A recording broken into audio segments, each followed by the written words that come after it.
The story begins with a corpse lying on the ground, blood spreading across the stone beneath it. The area is silent, carrying the aftermath of violence. Soon after, a group of soldiers arrives at the scene. They move cautiously, advancing toward a temple located along a path that runs between two towering mountains. As they climb the stone steps leading upward, the destruction becomes increasingly apparent.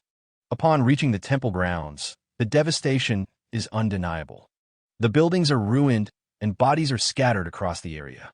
One elderly monk among the group struggles to accept what he is seeing. The Manhwa sect, once known for its discipline and strength, has been reduced to a place of death. Another member of the group reacts with visible anger, convinced that only an inhuman force could have caused such destruction. Before any conclusion can be reached, attention shifts forward. Suddenly, movement appears among the corpses. From the rear of the battlefield, a single figure begins to walk forward.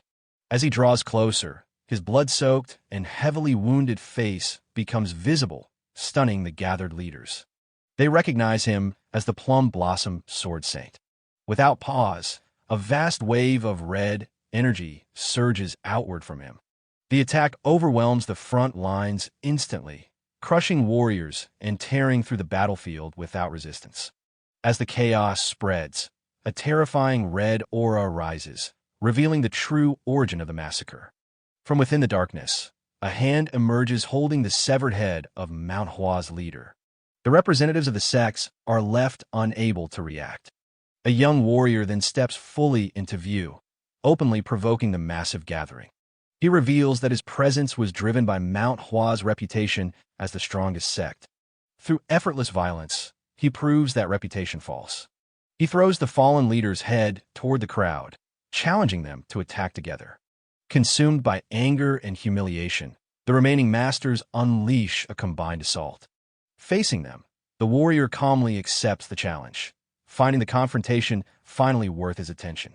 As the scene transitions smoothly, the perspective shifts to the real world. Dong Bong-soo is revealed sitting in his room, playing a newly released virtual reality game. Inside the game, he controls the sword master seen earlier, fighting countless enemies simultaneously. Even he finds it difficult to believe how many opponents he managed to defeat at once.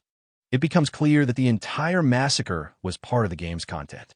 The game is notorious for its extreme violence, featuring relentless bloodshed and highly realistic depictions of injury and dismemberment. These elements make it especially appealing to Bong-soo. He recalls that the game has already drawn massive backlash and protest emails demanding its shutdown. Despite this, he believes there is nothing else quite like it. Still, he decides that in his next session, he might try playing more calmly. As the atmosphere settles, a television broadcast in his room switches to breaking news. The report announces that the CEO of Dado Industries, No, has gone missing. Bong-soo casually assumes that the man may already be dead and continues watching without concern. Moments later, strange noises echo from outside his room. Sensing something unusual, Bong-soo turns to investigate. Realizing what the sound suggests, he picks up a hammerstick kept nearby and moves into the adjacent room. Inside, a man is revealed, bound tightly and trembling in fear. The man is none other than CEO No, whom Bong-soo has secretly kidnapped and restrained. Bong-soo sets the hammerstick down and sits across from the restrained man, silently observing him. After a brief moment of thought, he moves closer and forces No to raise his head, demanding justification for his survival. Overcome by fear, No insists he has done nothing wrong and claims complete ignorance as to why he was captured. When Bong-soo releases him, No begins coughing violently. The scene shifts to fragments of No's past. He is shown abusing young women without cause, subjecting them to torture and brutal violence. Despite these actions, he continues to deny wrongdoing, repeatedly expressing confusion over his situation. Returning to the present, Bong-soo brings the hammerstick into view and makes it clear that someone truly innocent would never become the target of this kind of hunt. Panicking, No claims he will atone on his own and begs Bong-soo not to interfere. In response, Bong-soo violently pulls him forward by the hair and asserts that the punishment for No's actions must be delivered directly. He raises the hammer, preparing to strike. At that moment, No suddenly attacks, slamming his head into Bong-soo's stomach. The impact disrupts the strike and forces Bong-soo backward. In the same instant, a hidden power awakens within No, allowing him to snap the restraints binding his hands.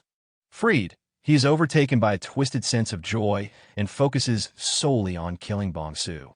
He grabs the fallen hammer and advances with clear intent.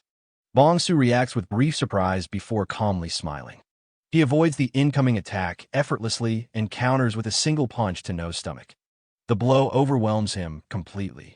As No attempts to stand, Bong-soo delivers a precise kick to his leg, sending him crashing to the floor in far worse condition than before. Desperate, No crawls across the floor and notices a glowing gate ahead.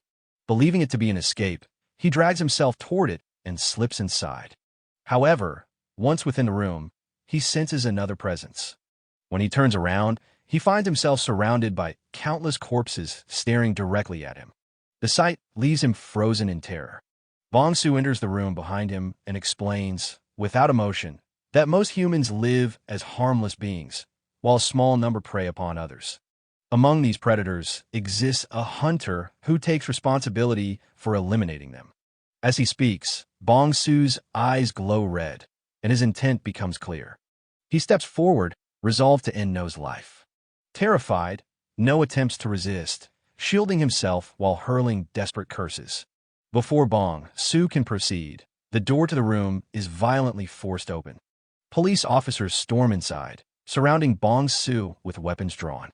The commanding officer moves forward and begins arresting him on charges including kidnapping, confinement, and murder. Bong-soo reacts with disbelief, questioning how his location was discovered. The officers respond aggressively, firing a warning shot and making it clear that their weapons are real. Bong-soo observes the impact point of the bullet before slowly looking back at them. The situation reminds him strongly of the virtual game he was just playing. Suddenly, he begins to laugh, confusing the officers. He then reveals the full extent of CEO No's crimes, exposing the murder of 6 women, the torture they endured, and the photographs taken before their deaths. The police are visibly shaken, while No begins to panic as his past is laid bare. Bong-soo gestures toward the corpses in the room, explaining that these lives were taken by No's own hands. He describes people like No as predators who exploit and destroy the innocent. He makes it clear that his actions were part of hunting such individuals. Finally, he points toward No and states that the one deserving punishment today is not himself, but the man standing before them. Hearing Bong-soo's words, CEO No falls into complete terror. One of the police officers, holding a gun while casually lighting a cigarette, makes it clear through his attitude that the only person he sees in front of him is a kidnapper and a murderer. This response ignites a surge of anger inside Bong-soo. He lifts his hammer, realizing that any attempt to make the authorities understand has failed. In that moment, he accepts that explanation has no meaning here. Acting on that realization, he swings the hammer down toward CEO No. The police respond instantly, opening fire as the strike lands. As the hammer connects with CEO No's face, bullets are fired at the same time. Bong-soo catches sight of one bullet rushing toward him. In his final conscious thought, he reflects that if he had been given even one more chance, he would have continued hunting and punishing such creatures without hesitation. Just like in the brutal virtual game, he longs for a place where judgment can be carried out freely and without restraint. The bullet strikes him, and his consciousness begins to fade. Memories flash rapidly through his mind before everything goes dark. After an unknown amount of time, Bong-soo's eyes snap open, and a scream escapes his throat. Regaining awareness, he is unable to comprehend why he is still alive. He clearly remembers being shot. A man stands in front of him, equally shocked, having believed Bong-soo to be dead. As Bong-soo tries to understand his surroundings, the man becomes furious at the sight of him breathing. He grabs Bong-soo by the collar and strikes him, clearly irritated by the effort it took to drag him here from market. After shoving him into a room, the man leaves, showing no further interest, as if his involvement is finished. Rage boils inside Bong-soo. A stone lies near his hand, and he reaches for it, attempting to stand and pursue the man. The stone slips from his grasp. His body betrays him. Violent coughing overtakes him, and his limbs feel impossibly weak. Walking becomes difficult, nearly impossible. Confused, he opens his clothes to examine himself. What he sees confirms something is terribly wrong. This is not his original body. The frame is emaciated, bones protruding beneath skin that shows no sign of strength. Scars cover his body, each one a record of pain and abuse. He looks outside. The moon hangs in the sky, and beyond it stretches a vast empire. As he studies the surroundings more carefully, recognition begins to form. This place resembles the Murim world he knows from games and stories. The realization slowly settles in, and his confusion turns into overwhelming emotion. Anxiety gives way to excitement. Tears stream down his face as laughter escapes him uncontrollably. His wish has been fulfilled, not through survival, but through death and rebirth. His consciousness has arrived in a world governed by strength. When his emotions finally stabilize, his expression twists into an unsettling smile. The scene shifts.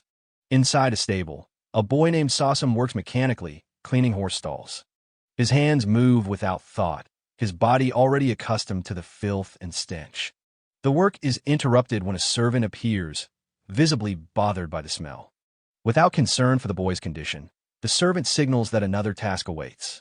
Sosam hesitates, knowing his current work is unfinished. The hesitation is met with violence. He is reminded of his place within the household. As an orphan surviving only on scraps from the Dan family, he has no right to question orders. Resistance is pointless. He is dragged to a blacksmith's workshop filled with rusted weapons and broken blades. An elderly blacksmith waits inside, along with a large, intimidating figure. The blacksmith surveys the workshop with fatigue. Only 2 people have arrived, and the pile of weapons makes the task difficult. Dongo dismisses the concern and treats Sam as labor, striking him hard and knocking him to the ground. Without waiting, Dongo leaves, abandoning him with the work. The blacksmith watches in silence, unable to interfere. Sam forces an oversized bundle of weapons onto his back. The sack is unstable, blades pressing through the fabric. He stumbles under the weight and collapses. The load falls beside him, leaving him motionless from exhaustion. The blacksmith approaches and notes his condition. Sam insists on continuing, but as he turns away, memories knot his own surface. Cold, loss, and prolonged suffering flood his thoughts. His strength fails again, and he collapses. Dongo returns and strikes him without hesitation. The kick sends Sam across the ground. Fragmented memories surface repeatedly, surviving a storm alone, begging at the Danri clan's gate, enduring constant abuse. His consciousness fades as the cold deepens. In the darkness, something changes. Later, Sam awakens in the stable, leaning against a wall. His body is weak, but his awareness is clear. Seeing his reflection in a water trough, recognition settles in. The name returns. Sam. The conclusion forms naturally. The original owner of the body died from the beating, and another consciousness has taken over. He stands alone in the dim stable, confirming the surroundings from memory. As the realization settles, a glowing blue interface appears before him. It matches the Murim online status window. Time passes. During the day, Mel moves through the clan grounds carrying feed, irritated by recent events. Frustration builds, and violent thoughts briefly surface before being dismissed as too risky. He heads to the stable instead. Inside, Sam sits slumped against the wall, bruised and bloodied beside a dropped food bowl. His eyes remain partially open, watching. 2 weeks have passed since awakening in this world. During that time, understanding has formed. The people speak Chinese, but this is not China. The land resembles ancient Asia, yet martial artists here move beyond normal human limits. They leap, train, and fight openly.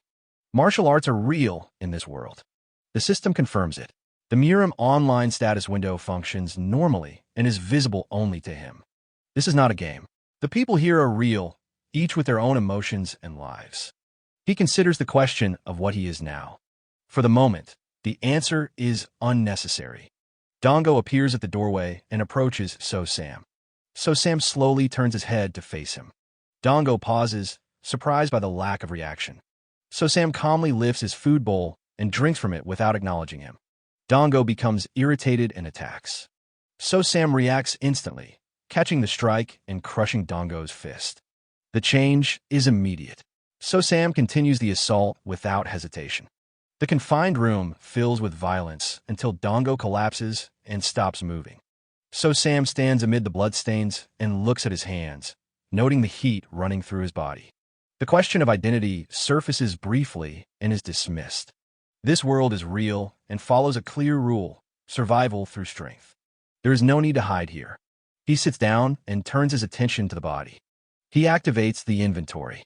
A blue space appears, different from the structured layout he remembers. It is a single open space. He reaches into it and confirms its size, then places his hand on the corpse. The body distorts and disappears, leaving only blood behind. He considers the usefulness of this ability and the possibility of further testing. The scene shifts forward. Daylight fills a large Murim-style compound. In a courtyard, two men talk, while So Sam sweeps nearby. He wears a simple mask and continues his work quietly. Their expressions show mockery as they notice him. When he pauses, one of them moves forward and strikes him. So Sam does not resist. He lowers his gaze, resumes his vacant behavior, and continues sweeping. The role remains intact. Matchel shoves Dong Bong Su forward and directs him toward the stable, then forces his head down against a post. Dong Bong Su maintains his weak act and offers no resistance. Matchel vents his frustration briefly, then leaves him to obey the order. Dong Bong Su leads the horse through the busy village streets, maintaining his frail appearance. The market is crowded, and the setting turns the task into a public display. As he walks, he notices children hiding nearby, waiting. They ambush him, throwing a stone that strikes his head.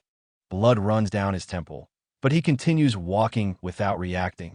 The children laugh and follow, mocking him and throwing more stones. For a brief moment, his silhouette darkens and his presence shifts. The children freeze in fear. One of them breaks down, unsure of what he saw. The moment passes. Dong Bong Su resumes his harmless behavior, pats the horse, and walks on. The children recover and continue mocking him, though with less confidence. He endures it all without response, his steps steady. Back at the armory, Matchel complains to himself while cleaning, irritated by extra work and Dongo's absence. As he wonders where Dongo has gone, the armory door opens and Dong Bong Su steps out. Matchel looks inside and finds every weapon cleaned, polished, and neatly arranged. He is stunned. Dong Bong Su nods, maintaining his foolish expression. Matchel misinterprets the change as obedience. Dong Bong Su offers a small, heavy pouch. Matchel opens it and finds it filled with coins taken from Dongo's body. His confusion turns to satisfaction. Believing the money to be a tribute, he accepts it and leaves in high spirits. Dong Bong Su watches until he is gone. The harmless expression fades, and his gaze turns cold. As dusk falls, Matchel heads into town, pleased with his gain and unaware of the situation. He admires the weight of the pouch and decides how to spend it. He arrives at a high-class brothel and presents the money confidently. The owner recognizes him and hesitates briefly at the request, then accepts the payment and directs him upstairs. Matchel enters a private room, pours himself a drink, and waits. A voice announces itself from outside the door. A woman enters the room. Matchel's attention fixes on her immediately. Her appearance exceeds what he expected, and he gestures for her to come closer. She kneels beside the table and begins serving him. Matchel relaxes, fully distracted. The perspective shifts to a narrow crack in the wall. A single eye observes from the darkness, unmoving. Earlier, Matchel had climbed the steps of the Bungyang Inn and been directed to a room on the second floor. Downstairs, the owner examines the pouch of money Matchel left behind. Brief hesitation gives way to greed. Another figure enters. Dong Bong Su appears in the guise of the frail stable boy. The owner recognizes him and reacts with irritation, but stops when Dong Bong Su presents another heavy pouch. The owner accepts it immediately and directs him to a nearby room on the same floor. Dong Bong Su ascends the stairs calmly. Then owner watches him go, satisfied. Back in Matchel's room, Matchel is now stripped to the waist, his hands bound with cloth. He remains unaware of the danger. A presence moves behind him. A cloth tightens around his neck. Resistance follows briefly, then weakens. The struggle ends with a sharp motion. The body collapses. Dong Bong Su lifts the body and drops it to the floor. He watches until all movement stops. He sits beside the corpse for a moment, then begins clearing the room. His actions are controlled and methodical. He approaches the wall, separating the rooms, and locates the narrow crack used earlier. Turning back, he activates his ability. The body vanishes in a flash of blue light. He remains seated and examines the result. A familiar interface appears. The experience bar has increased slightly. The conclusion is clear. Killing grants experience, and accumulation leads to growth. He leans back, considering the implications. Strength increases through repetition. Efficiency follows power. Dong Bong Su lowers his hand and looks at the empty space where the body once lay, already focused on what comes next. Dong Bong Su briefly covers his face with his arms, then props Matchell's severed head into a small opening in the wall, leaving it displayed. The task finished, he moves away. Outside in the hallway, the owner waits impatiently. An entertainer named Inying approaches the room Dong Bong Su had rented and listens at the door before calling out. The owner grows irritated by the delay and orders her inside. She opens the door and steps into the dark room. The owner remains in the hall, growing uneasy as silence settles over the second floor.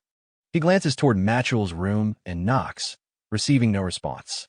As irritation turns into suspicion, a scream erupts from the other room. He rushes inside and finds a body hanging from the ceiling. In the dim light and confusion, he fails to recognize Guok Dongo and instead calls out Matchell's name. The scene shifts to Anhui. The Huai River in the north and the Yangtze River in the center create a fertile plain where trade flourishes. Along with prosperity come bandits and unorthodox factions. In response, clans and sects rise to enforce order. Among them are the Namong clan and the Danri clan. Though smaller, the Danri clan maintains the Cross Heaven Sword Division and the Black Crow Squad, whose intelligence network surpasses even the beggar sect within Anhui. Recently, the Black Crow Squad has been dealing with a troubling case. Inside their headquarters, a subordinate presents a report to the squad leader, Gyo. Over the past few months, nearly 100 apparent suicides have occurred, far exceeding normal patterns. Every case appears flawless, leaving no trace of foul play. The perfection itself raises suspicion. Gyo asks for the first recorded case and learns it involved Matchell, an armory artisan of the Danri clan. The death occurred at an inn known as the Phoenix Tavern. Gyo decides to investigate personally. At the tavern, Gyo examines the room where Matchell was found hanging. He inspects the floor, walls, and ceiling. There is no sign of forced entry. The wooden wall shows no signs of removal, and the ceiling beams are fixed in place. No one could have entered unnoticed. The conclusion remains uncertain. Gyo asks whether anyone stayed in the adjacent room. The answer confirms another guest arrived around the same time. The name given is Sawsum of the Danri clan. The scene shifts to Dong Bong Su, now known as Sawsum, walking through a village while leading a horse. He reviews his status window, noting that the experience gained from killing a nearby man exceeded previous gains.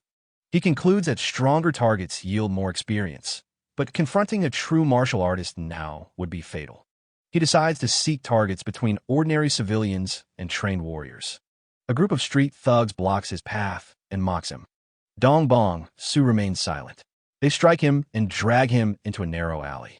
He evaluates the situation, considering whether to kill them and dispose of the bodies, then decides against it due to risk and low reward. He endures the beating. A man named Django appears and stops the assault. The thugs show immediate fear. Django examines the horse and reveals his intention to take it as a gift for his superior. Dong Bong Su understands that the plan was to kill him and seize the horse. Django presses him for a response. Dong Bong Su speaks clearly and challenges him directly. The thugs react in shock at hearing him speak. Dong Bong Su activates his inventory. Blue light erupts in the alley, forming a vortex. One thug is caught in the surge as Dong Bong Su draws a sword from the light. The horse is pulled into the inventory. Another burst of energy spreads outward, throwing the remaining thugs back. A system window appears, confirming Dong Bong Su's level has increased from 1 to 2. A red and black aura surrounds him. The thugs panic, recognizing the threat. Some attempt to flee, while others hesitate between running and attacking. Panic spreads through the gang as they realize what stands before them. They turn and flee through the shattered alley. One thug runs in confusion, unable to understand what he encountered. He stumbles and collapses. Psalm approaches, stomps him down, grabs him by the collar, and drags him away. Later, the thug regains consciousness and finds Psalm sitting in front of him.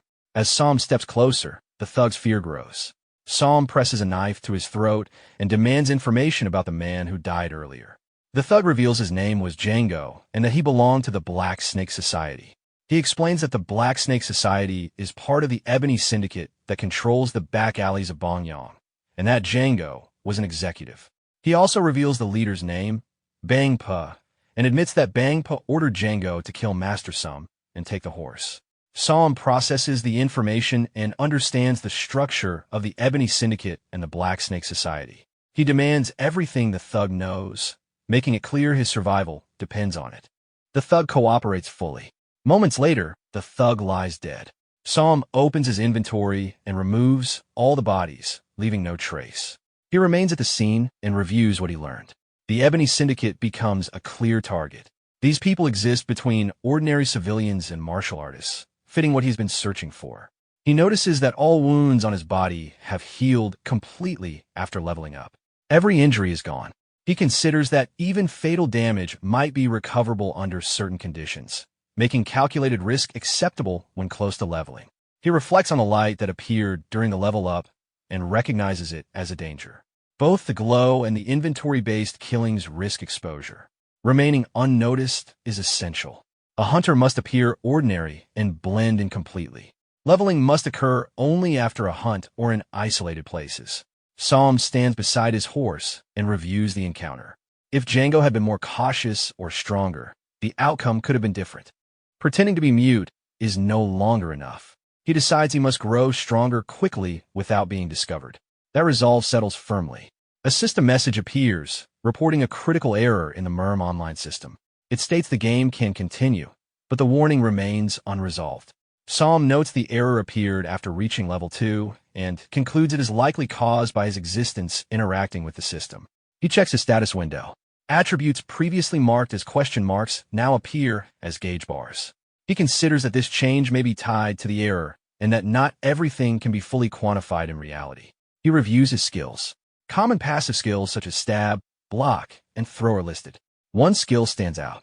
Spirit Eye. It has no description, and its function remains unclear. At that moment, the system announced that the activation conditions for Spirit Eye had been met. The skill activated automatically when an enemy with a level difference of 10 or more entered a 20-meter range. The displayed distance continued to decrease. Psalm inferred that Spirit Eye functioned as an early warning. As the distance shortened, his attention shifted toward the gate. He judged the presence unlikely to be an enemy. Few would dare enter the Danri clan, and an intruder would not move this openly. The approaching individual was likely an expert from a clan. Psalm did not yet understand what a 10-level difference truly meant. Considering the effort and risk required just to reach level 2, the gap had to be significant. Reaching level 10 through ordinary people alone would require thousands, possibly tens of thousands, of deaths. That difference represented the weight of many lives. Someone of that level within the Danri clan was approaching. The door opened. A man entered, placed a hand on Psalm's shoulder, and asked whether he was the one who killed Mel. Psalm froze. Internal energy flowed from the man's hand into Psalm's body, circulating through him and inspecting him completely. When the inspection ended, the man withdrew his hand and left with his subordinates. Psalm remained silent. Outside, a subordinate asked why the man had left without interrogating the boy and whether he had been suspicious. The man confirmed his suspicion and explained that he had already checked by injecting internal energy. If Psalm had practiced martial arts, traces would have remained. There were none. Psalm was an ordinary person with no internal energy. As they walked away, the man considered whether the deaths were truly suicides. If it was a plague, he wondered how many more would die before it ended. On a night lit by an eerie moon, the suicide plague in Bayong abruptly stopped. In its place, killings began to spread through the city. Heavy rain followed. Inside a bar, several people drank together.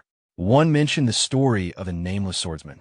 The other acknowledged that nearly everyone had heard it. The first insisted the figure should be called the Great Nameless Swordsman and said he was hunting members of the Ebony Syndicate. The second warned him to speak quietly. The first dismissed the concern and said the White Tiger Unit and Red Wolf Sect had already been wiped out. The second replied that one group remained and warned that the Black Snake Society would not tolerate such talk. The first said their turn would come and claimed the Nameless Swordsman would destroy them as well. Nearby, another man listened without reacting. He finished his drink, stood up, and left the bar in silence. The scene shifts outside the Black Crow Squad mansion. A security guard is asleep at the gate. His companion arrives and slaps him awake. The guard apologizes. His companion scolds him, warning him about the chaos caused by the Nameless Righteous Swordsman, stating that 3 black units have already been wiped out and that only the Black Society remains. He realizes the guard is falling asleep again. Before he can finish, the protagonist appears and cuts off the sleeping guard's head. The companion turns, freezes in fear, and begins to speak, but the protagonist strikes first and kills him in a single blow. The protagonist enters the mansion. Numerous arrows are fired at him by the soldiers. He narrowly dodges them and faces the soldiers. One soldier addresses him, stating he knew the Nameless One would come. The protagonist draws his sword. Thunder rumbles overhead. The commander orders the soldiers to kill him. The soldiers charge together. The protagonist cuts them down with his sword without pause. As the soldiers fall, fear spreads. The commander orders the remaining troops to move and advances himself, declaring he will kill the protagonist personally. The protagonist advances and kills the commander along with the soldiers around him. One soldier curses as he approaches, claiming he has caught the protagonist. The protagonist cuts him down as well. Another soldier rushes toward the protagonist and shouts for him to surrender. The protagonist commands the system. Inventory. A knife appears behind the soldier. He freezes in shock and questions how it appeared. Another soldier closes the distance and strikes the protagonist directly. After landing the hit, he laughs, claiming he finally succeeded and mocking the protagonist as nothing more than a human who can be killed. The protagonist drops to one knee and pulls the blade from his chest. The remaining soldiers hesitate, noticing his expression and questioning why he is smiling.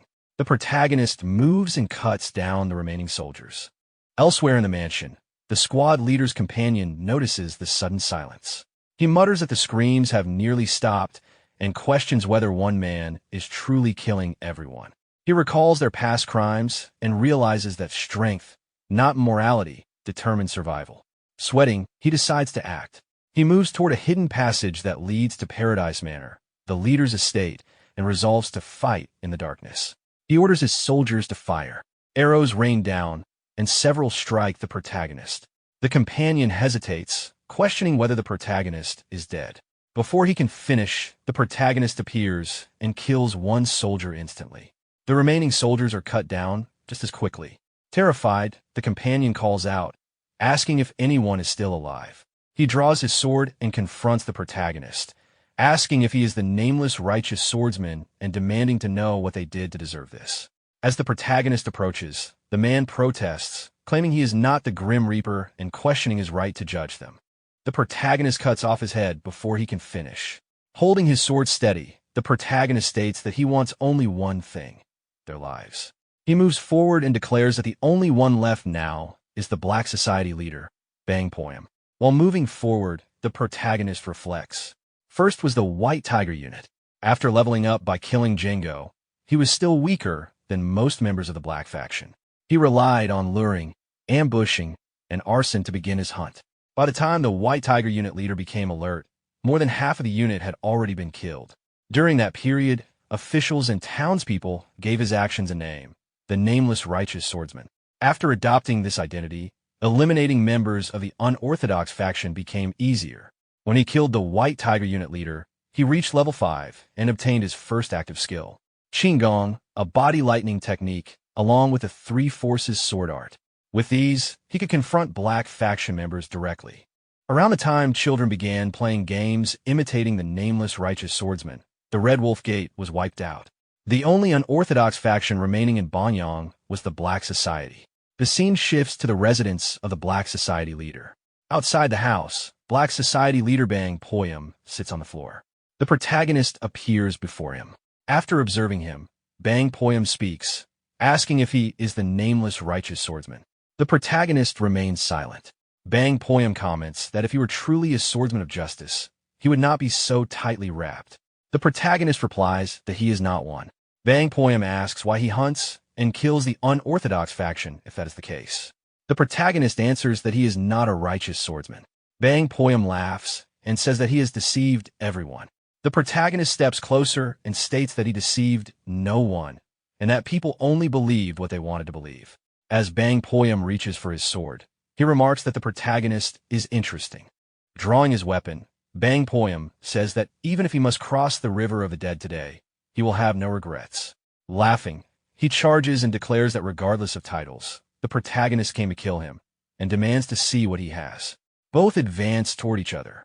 Bang Poyam lands a direct strike on the protagonist. The protagonist counterattacks, but the strike is blocked. He attacks again, and Bang Poyam blocks and counters. As they exchange blows, Bang Poyam notices an opening and judges that it is too short and will not reach. The leader of the Black Society strikes again, hitting the protagonist directly and sending him flying backward. Before the protagonist can recover, the leader advances with a grin and speaks, noting that the protagonist's body is not in perfect condition. The leader attacks again. This time, the protagonist blocks. Another strike follows, and the protagonist blocks once more while realizing that the leader is deliberately targeting his injuries. He understands that continuing like this will lead to defeat, even if it requires sacrificing his body. As the exchange continues, the leader questions what the protagonist is thinking in the middle of the fight. The protagonist blocks another strike and loudly commands the activation of the Three Forces sword art. Before the skill can activate, the leader binds him with a rope-like sword and declares that he has caught him. The protagonist reacts in shock, realizing it is a whip sword. He struggles but cannot free himself. Observing him, the leader remarks that the technique was effective and notes that this is his first encounter with a whip. Before the leader can act further, the protagonist breaks free, reversing the momentum and sending the leader flying backward. The protagonist stands calmly and watches from a distance. Before he can recover fully, a large glowing snake-shaped construct appears in front of him. The protagonist reacts to its sudden manifestation. The leader rises and comments that the protagonist willingly used his own body as bait, stating that such behavior is not the way of a martial artist. As he advances, he calls it the way of an assassin or a hunter. Revealing his snake-like form, the leader explains that in a life-or-death duel, the one who hides more gains the advantage. He tears apart his clothing and declares that he had more hidden while the protagonist had less, calling a fatal flaw. The protagonist stands firmly, sword in hand. Advancing, the leader states that the protagonist has no moves left and orders him to die, calling him the nameless murderous demon. As he speaks, the glowing snake-shaped structure advances toward the protagonist with its jaws wide open. As the snake-like structure advances, the protagonist remains still for a moment. He then swings his blade powerfully, creating an air vortex that fills the area with dust and debris. As the dust spreads, Bang Poyam states that blocking his vision is useless. When the dust begins to settle, Bang Poyam spots a figure and immediately strikes with his snake whip, cutting it in two. As the dust clears, he realizes the body belongs to a Black Society member. It was a decoy. He looks upward and sees the protagonist above him. Midair, the protagonist activates the Three Forces sword art, second form, and descends with force. He lands a direct strike. Bang Poyam blocks with his hand, stopping the blade before it reaches his heart. The sword embeds into his palm, and he cries out in pain. The protagonist realizes Bang Poyam blocked the strike in an instant to protect a vital point. Bang Poyam, angered, declares the fight is not over and redirects the whip sword toward the protagonist. The protagonist attempts to withdraw his blade to counter, but Bang Poyam grips it tightly and refuses to release it. Before the whip sword lands, the protagonist opens his inventory. Numerous corpses fall out and act as a barrier. The whip slices through the bodies, cutting them apart as they fall. Wounded and exhausted, Bang Poyam notes that corpses appeared from nowhere to block his attack, indicating the protagonist still has hidden methods. Unable to locate him, Bang Poyam grows frustrated and swings his whip sword wildly, accusing him of using corpses in battle. An arrow suddenly flies toward him. He blocks it with his whip sword. Immediately after, another arrow pierces through Bang Poyam's head. As he is struck, he questions the situation and realizes he may have become the prey. At that moment, Bang Poyam notices another figure approaching. He becomes alert and calls out. He swings his whip sword and cuts the figure instantly. After the strike, he realizes the body belongs to one of his own men. The protagonist appears behind him and thrusts his sword through Bang Poyam's body. He drives the blade in fully and then pulls it out. Bang Poyam looks at his wound and speaks, acknowledging that every black society member in Banyang has been killed and questioning the reason. The protagonist replies that no reason is necessary.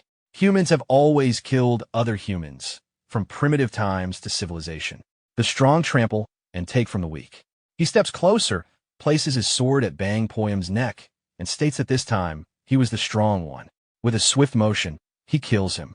The area falls silent. Lightning rumbles as the protagonist exits. He walks forward, wiping blood from his sword. He pauses and reflects that with the death of every black society member in Banyang, his preparations are complete. It is time to move to the next stage, where the strong are stronger and the prey is harder to hunt. He decides to go to Murim's Jianghu. The scene shifts to another region. Inside a grand mansion, an assembly of leaders is in progress. The leader asks how long remains until the Orthodox demonic war. An assembly member answers that 2 years remain. The leader repeats the timeline and states it is time to begin the grand plan. He calls for Gwangwon. Gwangwon steps forward, bows in response. The leader orders him to execute the first stratagem. Gwangwon accepts the command. The scene shifts to morning. The protagonist walks through the village market with his horse. At an outdoor restaurant, a man says to his companion that the nameless swordsman has wiped out the black society. His companion replies that merchants and courtesans are in uproar and that he never expected the black faction in Banyang to be completely cleared out. The first man suggests that he should now be called the Nameless Righteous Swordsman. A man in green clothing joins them and says he is not so sure about that. When asked why, he questions whether it is acceptable to kill people that way, even if he is a hero. The first man tells him to watch his mouth and reminds him of what the black society had done, saying they deserve to die. The man in green hesitates, but the companion adds that neither officials nor the Orthodox faction ever cared about commoners, and that only the nameless swordsman stepped up for them. The man in green agrees that without him, no one would have stood up for people like them. The first man stands and begins shouting praise for the nameless swordsman who drove the black faction out of Banyang. The others join in. Nearby people begin cheering as well. Within moments, the entire village is chanting his name. The protagonist walks away slowly and says that it is time for him to leave as well. By sunset, he arrives near the Danri clan residence and approaches the horse stable. A notification appears.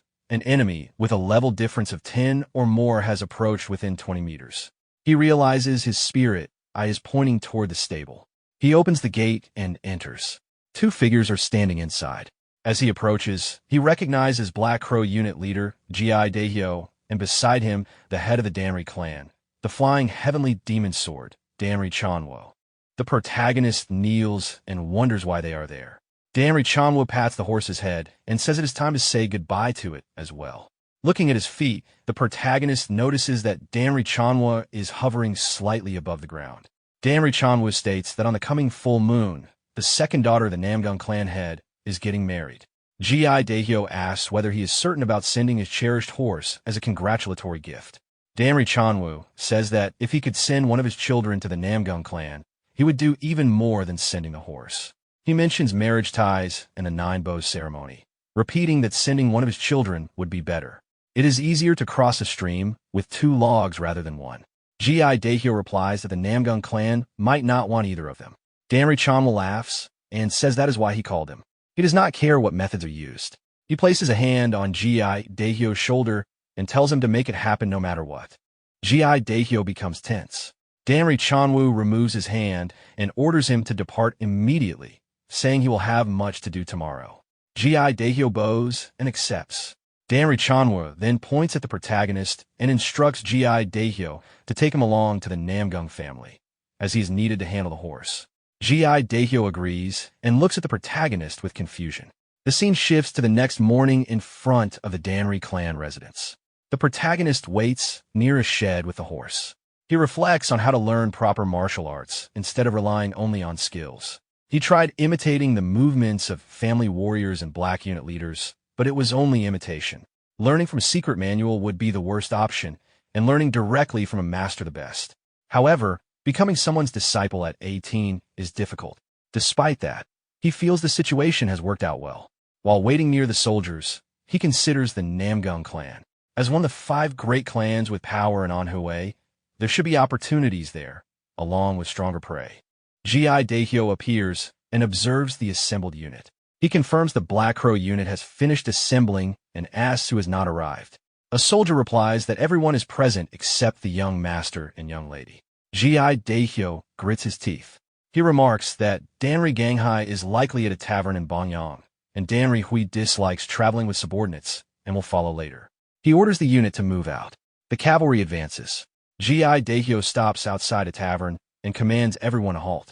A loud voice can be heard from inside. Gi Daehyo shows irritation and thinks about Danri Ganghai, the eldest son of Danri Chanwo. Though a martial arts prodigy with talent sufficient to enter the Namgung clan as an outer disciple, his character is problematic. He is frivolous and fond of alcohol and women, and rumors follow him. As Gi Daehyo approaches the tavern, the noise grows louder. He comments that Danri Ganghai is beating someone again.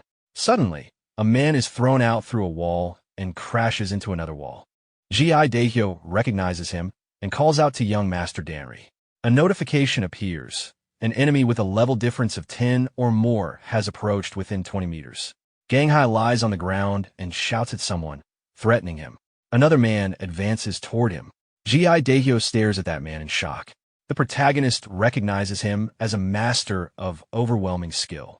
An old man appears, releasing intense green energy as he advances toward Ganghai. Gi Daehyo steps forward and tells him a halt. The old man turns and asks who he is. He strikes again, releasing a shockwave. Gi Daehyo identifies himself as the head of the Danri clan's Black Crow unit and states that the person being tormented is the young master of the Danri clan. He warns the old man to remove his foot or he will not stand idle. The soldiers draw their weapons. The protagonist observes that even the Black Crow unit leader does not recognize this man. Someone unknown to Gi Daehyo, who knows Anhui Murim thoroughly, must be an outside master of immeasurable strength. With the forces present, defeating him would be impossible. The old man looks at Gi Daehyo and the soldiers and thinks that they will not die, as a lion does not use full force to kill a bug. He responds casually, asking what the Danri clan is and whether it is something to eat. Gi Daehyo becomes angry and says he dares to insult the Danri clan. The old man replies that he truly does not know whether the Danri clan is something to eat or something to step on. Enraged, Gi Daehyo draws his sword and orders the Black Crow unit to save the young master. At his command, the soldiers charge. The old man remains calm. He raises his hand, forms a hand sign, condenses energy onto his finger, and releases a single strike. The attack hits the advancing unit. In an instant, the entire force is thrown into the air and crashes to the ground. The attack also strikes Gi Daehyo. As he falls, he realizes what it is, the soul-chasing flying butterfly. Half conscious on the ground, he begins to speak in disbelief. The old man approaches and remarks that for a country laborer, his eyes are not completely useless. He identifies himself as the soul-chasing poison hand, Tang Wu. The protagonist recognizes the name. Among the 20 strongest in Murim, the 2 gods, 3 monsters, 5 pinnacles, and 10 greats, Tang Wu stands as one of the 10 greats and the supreme master of the Sichuan Tang clan. Those who offend him cannot escape his poison even in death. If Danri Ganghai has offended someone of Tang Wu's stature, the consequences for the Danri clan could be severe. A girl in green approaches Tang Wu and calls him Grandpa. He responds. She suggests they leave, saying these are merely ignorant country people. Tang Wu's expression softens. He agrees and says this should be enough for the young master to understand how vast the world is. He slaps Ganghai once more, then tells Gi Daehyo that a descendant of the Orthodox faction causing trouble from mourning is disgraceful. Though he would normally take harsher action, he refrains. He instructs that when the young master wakes, he should be warned that continuing to harass women will shorten his lifespan. Gi Daehyo, still unable to move, thanks him for his mercy. Tang Wu withdraws the poisonous darts from his soldiers. The darts gather into his hand and vanish. He begins to call to his granddaughter to leave, but suddenly senses something unusual. His attention shifts to the fallen soldiers. He notices the protagonist among them and walks toward him, telling Hua to stay where she is. The protagonist wonders why Tang Wu is approaching him. Tang Wu stands before him silently and stares. Hua asks what is happening. Tang Wu replies that it is nothing special. He simply has something to ask the child. The protagonist is confused. Tang Wu asks his name. The protagonist remains silent. Tang Wu raises his voice and repeats the question. The protagonist remains silent. Tang Wu grows irritated and calls him a brat. Ji Daehyo steps in respectfully and explains that the boy is a horse handler and cannot speak. Tang Wu looks at the protagonist closely and asks if he is mute. He studies him carefully. The protagonist realizes Tang Wu is evaluating him, as if examining something valuable. If a master like Tang Wu sees worth in him, this is an opportunity to shed the identity of Sosum, the horse handler. Tang Wu suddenly grabs the protagonist's hand and examines the flow of energy in his body. He then begins laughing. He turns to Ji Daehyo and asks if they are heading to the Namgung clan. Ji Daehyo confirms it is for a marriage alliance. Tang Wu asks what the child does. Ji Daehyo explains that he manages the Fergana horse they are presenting as a gift. Tang Wu smiles and asks if he can take the child. Ji Daehyo is alarmed and says no, as no one else can control the horse. Tang Wu considers briefly and proposes that they transport the horse to the Namgung clan first. After arrival, he will take the child. He adds that he will speak to Namgung personally and, if necessary, write a letter to the Danri clan head along with payment. Ji Daehyo hesitates, then says they intended to present the boy along with the horse anyway, and agrees. Tang Wu laughs loudly and expresses satisfaction. He tells him to hurry and follow. Ji Daehyo shows visible irritation. He orders the soldiers to send the young master to a physician immediately and instructs the rest of the Black Crow unit to move out again. The protagonist remains uncertain. Ji Daehyo remains tense, while Tang Wu is pleased. They travel until nightfall and arrive at an inn. Ji Daehyo announces they will stay there for the night. The soldiers enter and begin their meal. Inside the stable, the protagonist sits on the ground and focuses inward. Since the battle with the Black Society, his control over the inventory has improved. He can now summon it within roughly a meter around him. With practice, the range may increase. Through it, he can retrieve swords or corpses and fire them outward, though the projection speed is not fast enough to threaten a master. He picks up a handful of sand and releases it, then opens the inventory. The sand disappears inside. He retrieves it again into his hand. He has become skilled at this. There's another method. Anything that enters his body can be transferred into the inventory. He places sand into his mouth and confirms it can be stored. He regards it as a divine art. He hears footsteps approaching the stable. Hua enters, questioning why her grandfather wants someone like him brought at this hour. She tells him to follow. They walk toward a room. Soldiers watch them pass. At the door, Hua announces their arrival and enters. Tang Wu sits on a wooden block inside. He tells them to sit cross-legged on the platform. Hua sits. The protagonist also sits. Tang Wu tells the protagonist to strip everything. He removes his clothes and sits again. Tang Wu observes his physique and says it is not bad. He brings out a box and calls it the Dragon Phoenix Golden Needles. Hua reacts, asking what he intends to do. Tang Wu sets the box down and explains the saying about oranges from Huainan becoming trifoliate oranges in Huaibei. If Huainan is the Danri clan and Huaibei is the Tang clan, then if the orange is Sosum, the trifoliate orange will be something else. He places his hand on the box and tells the protagonist he intends to perform a great ritual. It will be extremely painful, possibly unbearable, but if he survives, he will gain something greater and his muteness will be cured. Tang Wu opens the box. Light fills the room. He asks whether he will do it. The protagonist remains silent. Hua steps forward and objects, saying such a serious matter should not be decided without the elder's consent. She explains something to Tang Wu. He listens and laughs.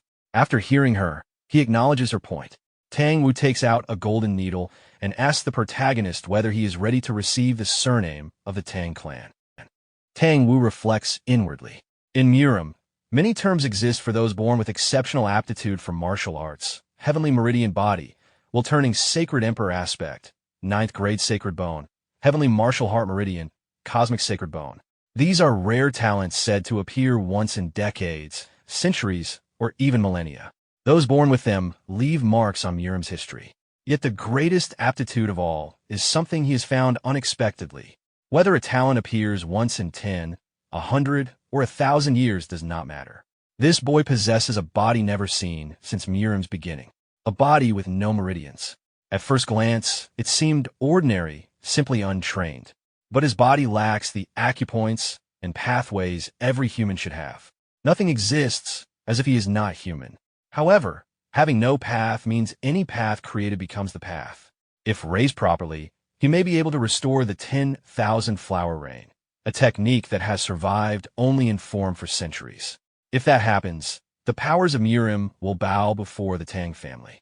Holding the needle, Tang Wu thinks that the future of the Tang family lies in his hands. He points the needle at the protagonist and asks again whether he intends to accept the Tang surname. The protagonist nods. Tang Wu says that he has not yet fully become a member of the Tang family. He must go to the Tang clan and prove himself before the elders and the family head. He may die in the process. He asks if he will still proceed. The protagonist nods again. Tang Wu activates his power and moves closer, declaring that he will now perform the Great Reformation ritual. He instructs what to stand guard. While steps outside, multiple needles appear in the air under Tang Wu's control. With a gesture, he directs them toward the protagonist's body. Holding the golden needle, he announces that he will begin. He drives the needle into the top of the protagonist's head. The tip begins to glow green. Seated on the wooden block, the protagonist observes Tang Wu and Hua. They assume he cannot understand because they're using sound transmission, but he reads their lips. A skill he once used for hunting now serves him here. He considers the phrase body of no meridians. The status window and system visible only to him likely resulted in a body that is neither fully human nor character. Tang Wu cannot know this and has formed his own conclusion. In that case, he only needs to play along. After careful work, Tang Wu places needles across the protagonist's entire body. Standing back, Tang Wu examines him. The temporarily created acupoints show no blockage in qi and blood flow. His qi flows several times faster than that of an ordinary martial artist. However, caution is necessary. Tang Wu opens a box containing insects and selects a millipede-like creature with a needle. To prevent others from taking what he considers precious, he inserts the goo into the protagonist's ear as a precaution. He then methodically removes all the needles. By evening, the ritual is complete. Tang Wu tells him that from now on, he is no longer the Danri family's horse handler, but a member of the Tang clan, the greatest family in Sichuan. After a moment of thought, Tang Wu names him Tang Sam. The protagonist rises and responds with a smile, while waits outside in tension. The protagonist exits the room wearing new clothes and steps away from the others. Using his ability, he removes the millipede from his body. It appears in his hand. He crushes it immediately. He acknowledges that Sosum of the Danri family is gone. He is now Tang Sam of the Sichuan Tang family. Facing the sun with his arms open, he accepts this as his new beginning. The scene shifts to a grand mansion standing on a hill under the bright moonlight. Inside the mansion, sounds come from one of the rooms. A white-haired man and a woman are lying on a bed. They were enjoying their moment. After finishing their moment, the woman rests on the bed and slowly opens her eyes. She suddenly notices someone descending from above with a sword and reacts in shock. At the same moment, the white-haired man quickly jumps away from the bed and lands on the ground. The masked assassin lands and immediately kills the woman with his sword. The white-haired man stands up and looks at his clothes, noticing that blood has stained his expensive silk robe. He complains about the damage to his robe and angrily demands to know the assassin's identity. The assassin remains silent and points his sword toward him. He then swings his blade, releasing waves of black energy as he advances. The white-haired man draws his sword and blocks the attack, causing an energy clash. After the exchange, he comments that the assassin is weaker than expected. He then draws another sword using his magic and launches a stronger attack with both weapons. The assassin jumps backward and avoids the strike. The white-haired man continues pressing the attack and releases another powerful strike that pushes the assassin backward. In response, the assassin gathers black energy around his sword and counters. As their techniques collide, both attacks cancel each other out, although the assassin is pushed back slightly. After observing the technique, the white-haired man realizes that the assassin is using the ink light killing sword. He recognizes the attacker as Mad Cloud and asks if it has been 10 years since they last met. Mad Cloud corrects the time precisely. The white-haired man laughs and sits down on a chair, confirming that the assassin is indeed Mad Cloud because of his precise memory. He then asks why the 18th Cloud has personally come here. Mad Cloud explains that he has arrived to deliver orders and addresses the white-haired man by the name Ash Shadow. The white-haired man asks what the order is. Mad Cloud informs him that the order is the first stratagem. After hearing this, the white-haired man becomes tense and scratches the wooden table with his nails. He acknowledges that the plan is finally beginning and asks about Shifting Shadow. Mad Cloud explains that Shifting Shadow is currently connected to the Namgung clan and that the 15th of this month will be Shifting Shadow's wedding day. The white-haired man reacts with confusion upon hearing about the wedding and realizes that Shifting Shadow is involved in it. He then asks about the scope of the operation. While continuing to scratch the table with his nails, he states that everyone is to be eliminated except Shifting Shadow and Namgung High. He also mentions that the soul-chasing Poison Hand will soon arrive in Anhui and that their current forces in the region will not be sufficient. Mad Cloud responds that 5 shadows will be sent. The white-haired man accepts this and concludes that it should be enough. Mad Cloud states that he has delivered the orders and prepares to leave. Before he disappears, the white-haired man asks what Shifting Shadow's real name is. Mad Cloud ignores the question and vanishes using his technique. The white-haired man reacts with irritation and complains about Mad Cloud's personality. He mutters that he feels jealous, thinking about how shadows were expected to live alone. Yet one of them has even obtained the first beauty of Anhui as a bride while he remains in the same gloomy place. He leaves the room and flicks his finger. A servant immediately appears in response to the signal. He orders the servant to clean the room, remove the body on the bed, and kill all the guards who are on duty that day. The servant bows and acknowledges the order, addressing him as branch leader. The white-haired man then walks to the balcony and looks down at the city below. The mansion is revealed to be the Anhui branch of the heavenly demon divine cult. The white-haired man himself is identified as the branch leader known as the naked silver demon, Yahello. Standing on the balcony and looking toward the city, he reflects that the operation is finally beginning. Meanwhile, the protagonist, Tang Wu, and the soldiers continue traveling toward their destination. Tang Wu signals for the group to stop and notes that they have arrived sooner than expected. The protagonist looks toward the city ahead and recognizes it as Anhui, the place ruled by the Namgung clan. The scene shifts to the city. The sky is filled with fire lanterns, and the streets are lively with celebration. People cheer while performers entertain the crowds. The entire city is decorated, including a large mansion where the event is being held, and people throughout the streets are enjoying the festivities. At the entrance gate of the mansion, several poor people bow before a soldier and beg for a small portion of rice to share. The soldier becomes irritated and angrily tells them that they have no idea where they are and orders them to leave. One of the poor men asks if they could at least receive leftovers. The soldier responds by kicking the man hard, knocking him into the others. One of the poor men calls out to his fallen companion. At that moment, a voice from inside the mansion asks about the commotion. The gate opens, and a long brown-haired man steps out. The soldier quickly bows and explains that a group of beggars had gathered at the entrance. The brown-haired man looks at the soldier silently. From a distance, 2 people observe the scene. One of them identifies the man as Du Hyo-ok, the central figure of the banquet, while the other comments on his tall and handsome appearance. Du Hyo-ok approaches the man who was kicked and checks if he is all right. He offers his hand and helps the man stand. He then instructs the soldier to share food with the poor people, explaining that there should still be leftovers before the wedding begins. The soldier respectfully agrees. Du Hyo-ok then returns inside the mansion. The 2 observers continue discussing him. One remarks that he truly lives up to the reputation of a rising star, possessing both good character and strong martial ability, which explains why the Namgung clan's daughter chose him. The other adds that Du Hyo-ok once traveled to Jianghu alone and eventually defeated the Yin-Yang twin demons, 2 figures who had rampaged across the Jianghu for decades. They note that a wandering young warrior defeating those 2 demons and later becoming the Namgung clan's son-in-law is remarkable. As they continue talking, one of them begins mentioning rumors related to the martial arts of the Thunderblade Emperor, who was considered the greatest under heaven 300 years ago. At that moment, Tang Wu bumps into one of them. The man begins to protest, but is interrupted when Tang Wu responds sharply. The man immediately recognizes him as the soul-chasing Poison Hand, Tang Wu, and becomes frightened. Tang Wu grabs the man by the head and slams him to the ground. He then walks away, telling him to move aside and calling them useless. Tang Wu and the others continue toward the mansion. Inside the mansion, Du Hyo-ok is welcoming an elderly guest when he notices movement near the gate. As Tang Wu arrives at the entrance, he loudly demands silence. The surrounding people gather around him while he states that if anyone has something to say, they should speak directly rather than whispering behind his back. Du Hyo-ok steps outside and asks Tang Wu to calm down. He bows respectfully and introduces himself as Du Hyo-ok. Tang Wu acknowledges that he is the young man who caused him to come all this way. He remarks that meeting him earlier would have been preferable and states that seeing him now is disappointing.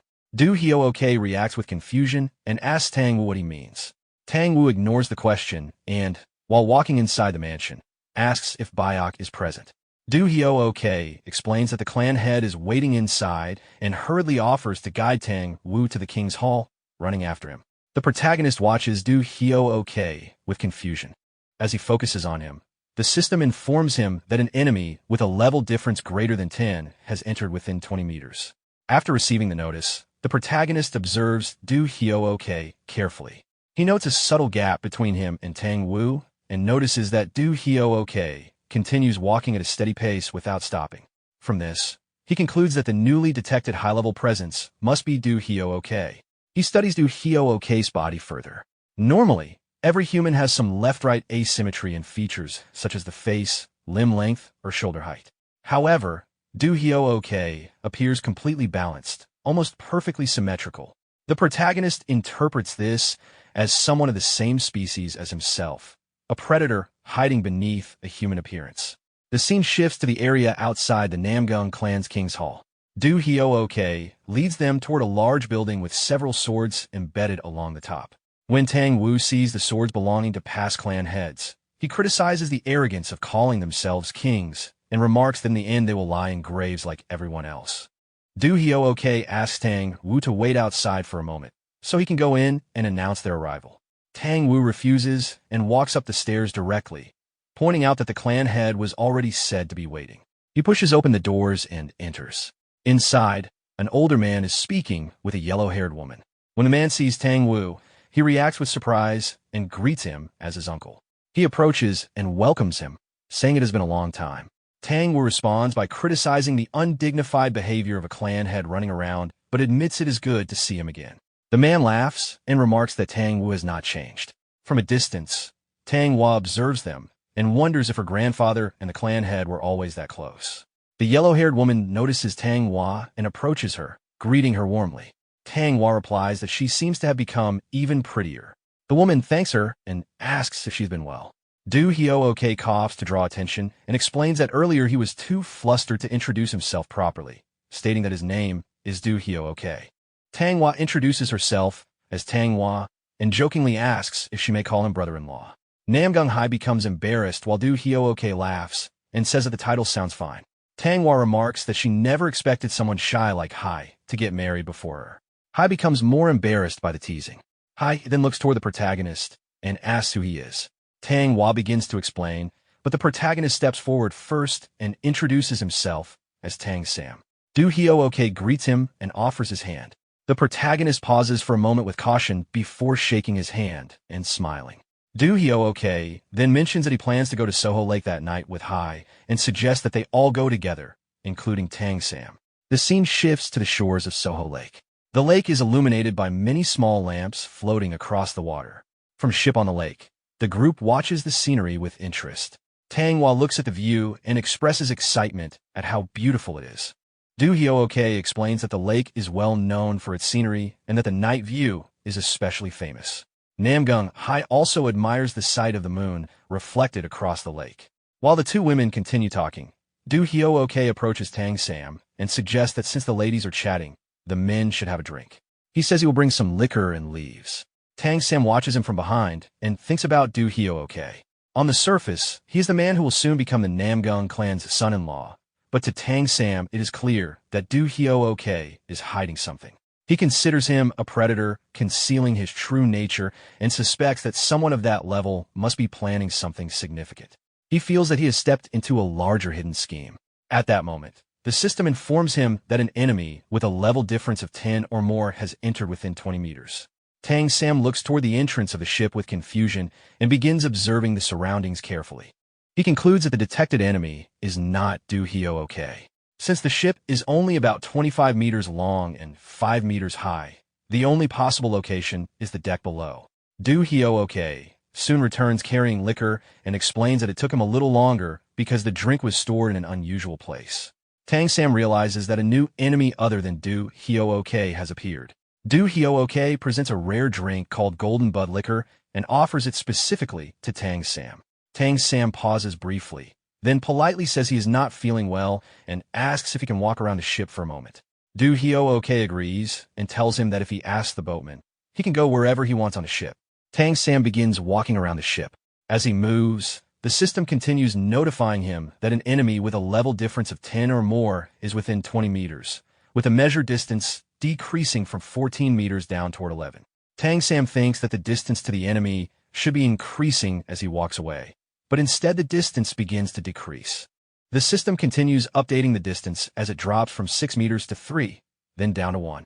Tang Sam realizes that this means there are now 2 enemies of that level nearby. Another notification appears, again counting down the distance from 4 meters to 1. From these repeated detections, Tang Sam concludes that including Do Hyo-ok, there are 5 enemies with a level difference of 10 or more on the ship. He then moves to the outside railing of the ship and quietly observes the lake while thinking about the situation. If their goal had been to kidnap Namgung Hai, they would have already acted. The fact that they have not taken action yet means something else must be happening. Looking toward the large buildings of the city, the protagonist considers the situation again. From what he has observed, there is a high possibility that the real target is not Namgung Hai, but the Namgung clan itself. Every one of the enemies detected has a level difference of at least 10 compared to him. Their true level could be 20 or even 30. If 4 people of that level are planning to invade the Namgung clan, it could lead to the clan's downfall. He realizes he is caught between 2 sides. Tang Wu stands with the Namgung clan, while the enemies preparing the attack are already ahead of him. Thinking about the situation, he remarks to himself that he is truly stuck between 2 opposing forces. With the ship approaching its destination, he decides he has to move before they arrive. The scene then shifts to several ships moving toward the Namgung clan city. Inside the city, a group of soldiers approaches a building. When they reach the entrance, one of the soldiers questions their leader, squad leader Gozangong, asking whether it is really necessary to keep checking everything along the way, suggesting that it feels excessive. The squad leader immediately reacts with anger, accusing the soldier of disobeying orders and asking if it is difficult to simply follow instructions and inspect every location. He grabs the soldier by the head. The soldier quickly tries to explain that he only meant it seemed like a waste of time. The leader responds that with the wedding approaching, it is natural to inspect the area repeatedly to ensure security. He then throws the soldier aside and orders him to stop complaining. Another soldier tells the complaining one to stop whining and hand over the lantern, asking if it is his first day. The 2 soldiers then proceed into the building. Watching them go, the squad leader complains to himself that the task is tedious. He remarks that a man should be cutting off enemy heads while singing, not wasting time on inspections, and says that if an enemy appeared, at least he would not be this bored. Inside the underground tunnel, the 2 soldiers walk forward with a candle lighting the way. One of them complains that everyone else is drinking while they are stuck doing this job, and asks the rookie what he thinks. At that moment, the protagonist suddenly appears and blows out the candle. The tunnel immediately becomes dark. One of the soldiers panics and shouts that there is an enemy. The protagonist instantly attacks, killing one soldier with his sword. The other soldier becomes terrified and tries to escape, but the protagonist quickly kills him as well. Outside the tunnel, the squad leader waits and begins to yawn. He wonders why the soldiers are taking so long and suspects they might be slacking off.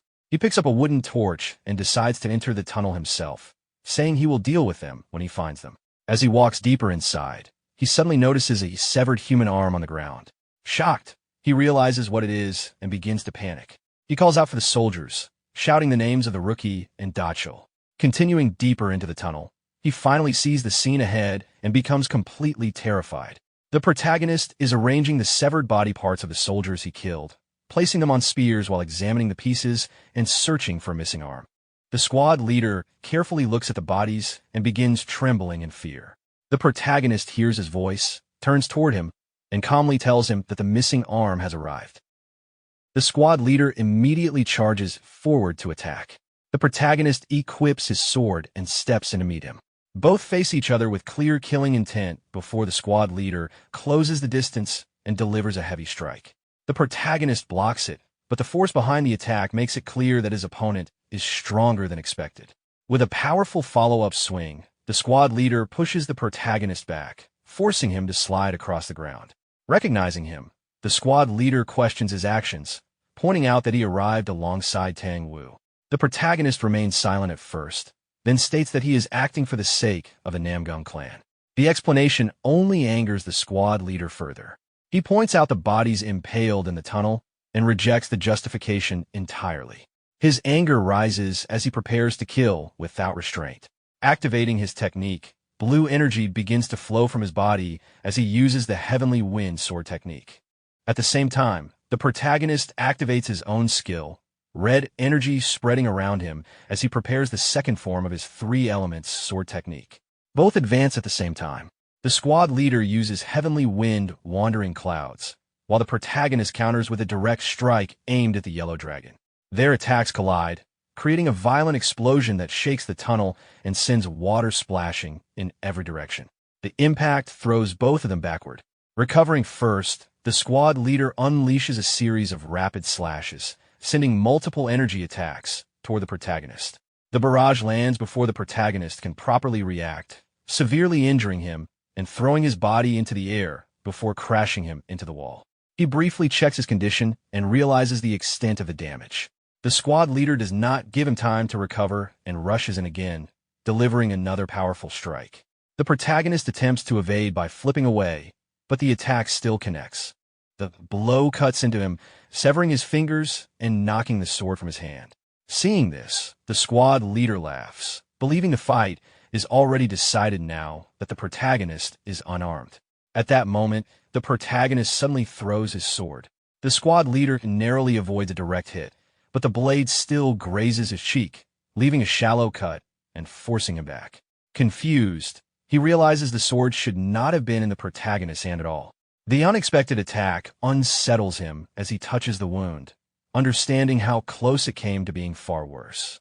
Without hesitation, the protagonist closes the distance again and swings his blade horizontally with full force. The squad leader raises his blade and blocks the incoming strike. At the final moment, the protagonist's sword disappears. The swing loses its target, causing the squad leader to stumble forward and fall. He quickly regains his footing, but fear sets in as he realizes the same phenomenon has happened again. Before he can react, the protagonist delivers a heavy blow to his head. The impact sends the squad leader crashing through the wall and into the air. The protagonist immediately follows, leaping out after him and closing the distance midair with his sword ready. As the blade approaches, the squad leader panics, realizing he may not survive the next strike. However, the attack only leaves a shallow cut across his other cheek. The protagonist's strength has dropped due to accumulated injuries, and he loses momentum, falling back toward the ground. The squad leader lands safely, while the protagonist crashes down heavily, his body already pushed to its limit. Seeing this, the squad leader assumes the fight is over. He laughs, convinced that the final exchange has exhausted his opponent. The protagonist slowly rises despite his condition, breathing heavily as he assesses himself. His injuries are severe, and his condition is critical. At the same time, he realizes his accumulated experience is nearly full. A possibility forms in his mind. Without hesitation, he charges forward again. The squad leader responds by preparing his strongest technique. Blue energy gathers intensely around his blade as he activates the final form of the Heavenly Wind sword technique. He swings, releasing multiple condensed energy attacks toward the approaching opponent. The protagonist continues forward despite the incoming strikes. The attacks land directly, cutting through him and severing both of his hands. His body collapses to the ground. The squad leader closes the distance and kicks him in the chest, pinning him down. Confident in his victory, he prepares to finish the fight and raises his sword toward the protagonist's head. At that moment, something feels wrong. The protagonist is still smiling. A faint blue glow begins to emerge from his mouth.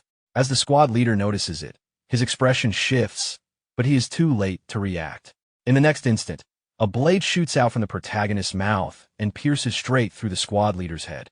The attack lands cleanly, ending the fight immediately. The body collapses without resistance. The moment the kill is completed, the protagonist's condition changes. His strength increases, and his body begins to emit blue energy. A surge of light descends from above and strikes him, spreading outward in a powerful wave. The burst of energy expands across the surrounding area, illuminating the entire city. People throughout the city notice the sudden light and react in shock.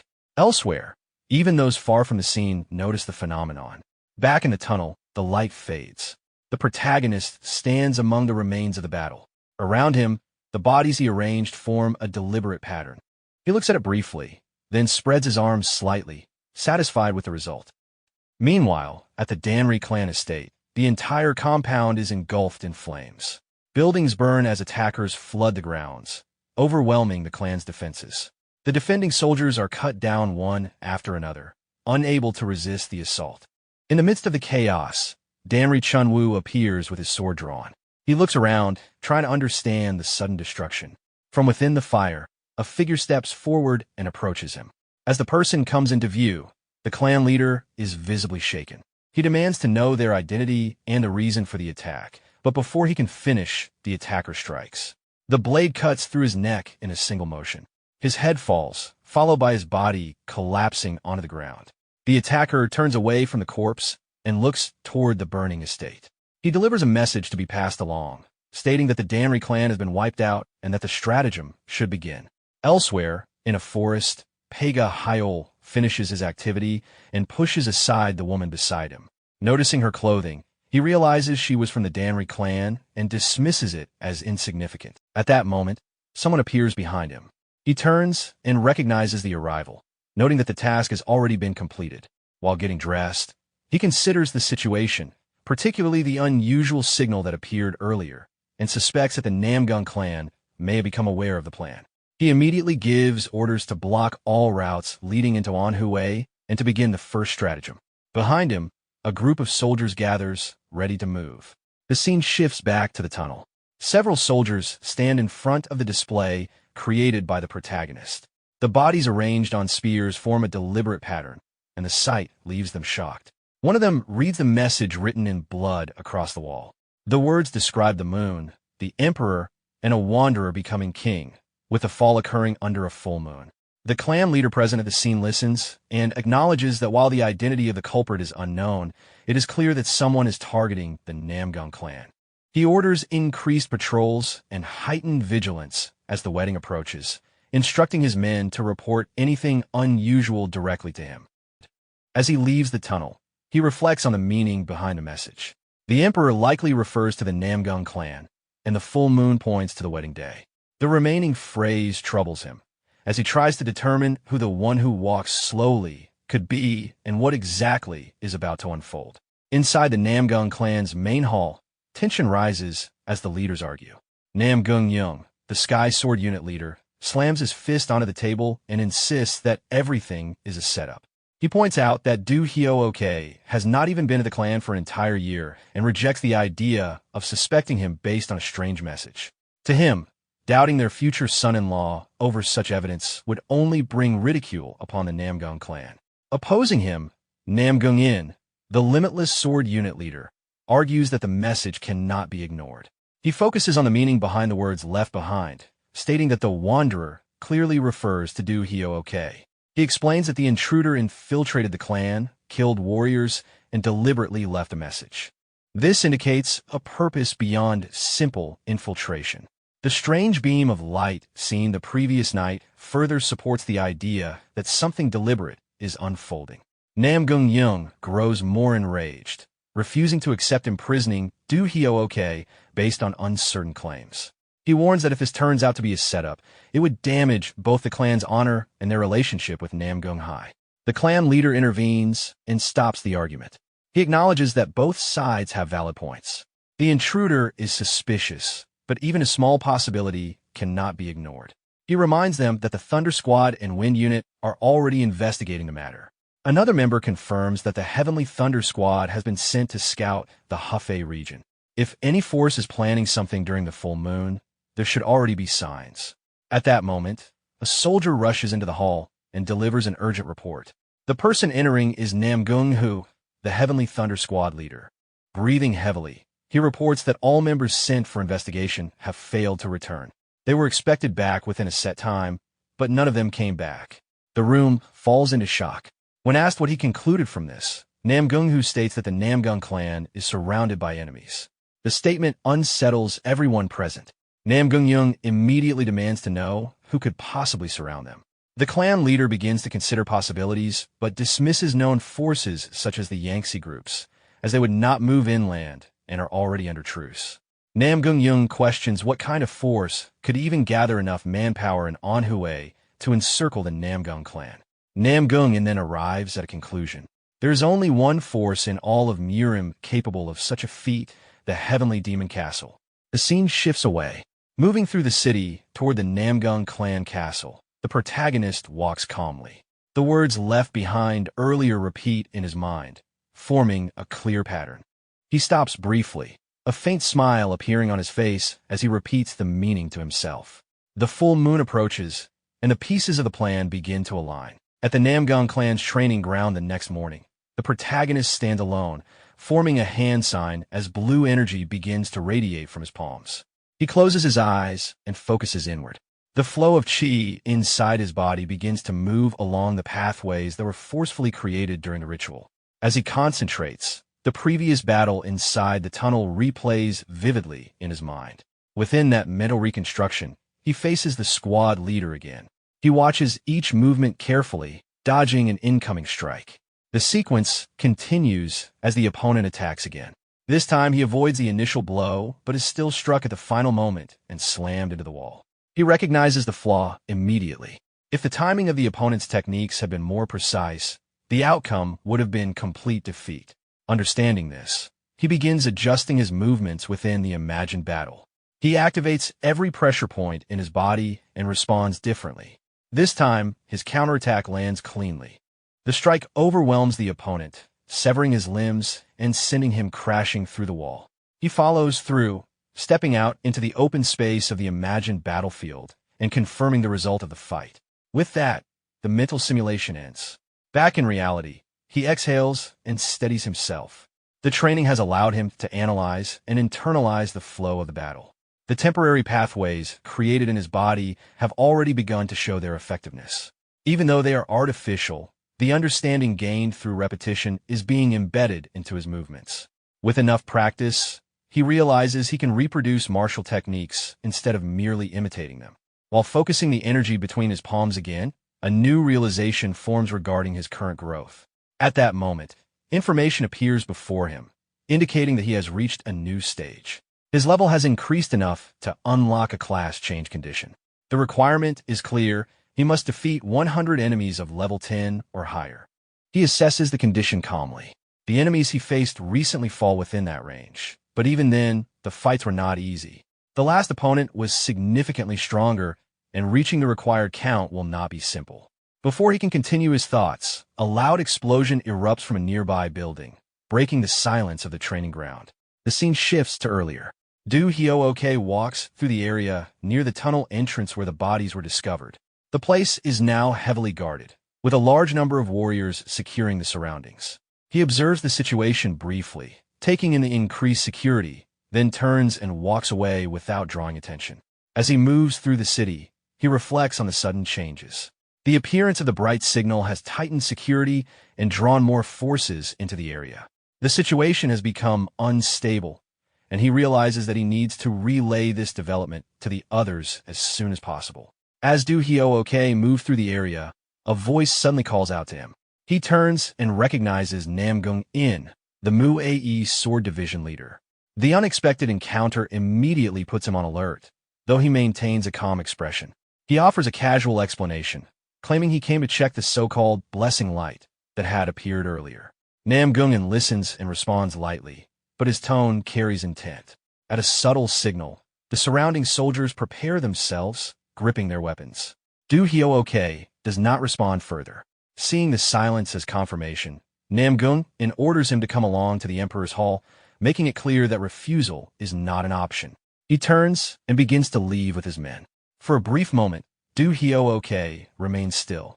Then, under his breath, he mutters that he had finally found Shell he liked. His expression shifts, and he acknowledges that he has been discovered. Nam Gung-in reacts instantly, drawing his sword and moving in to attack. At that exact moment, a massive explosion erupts from the direction of the Emperor's Hall. The shockwave draws everyone's attention, and all eyes turn toward the source. The destruction is immediate and overwhelming.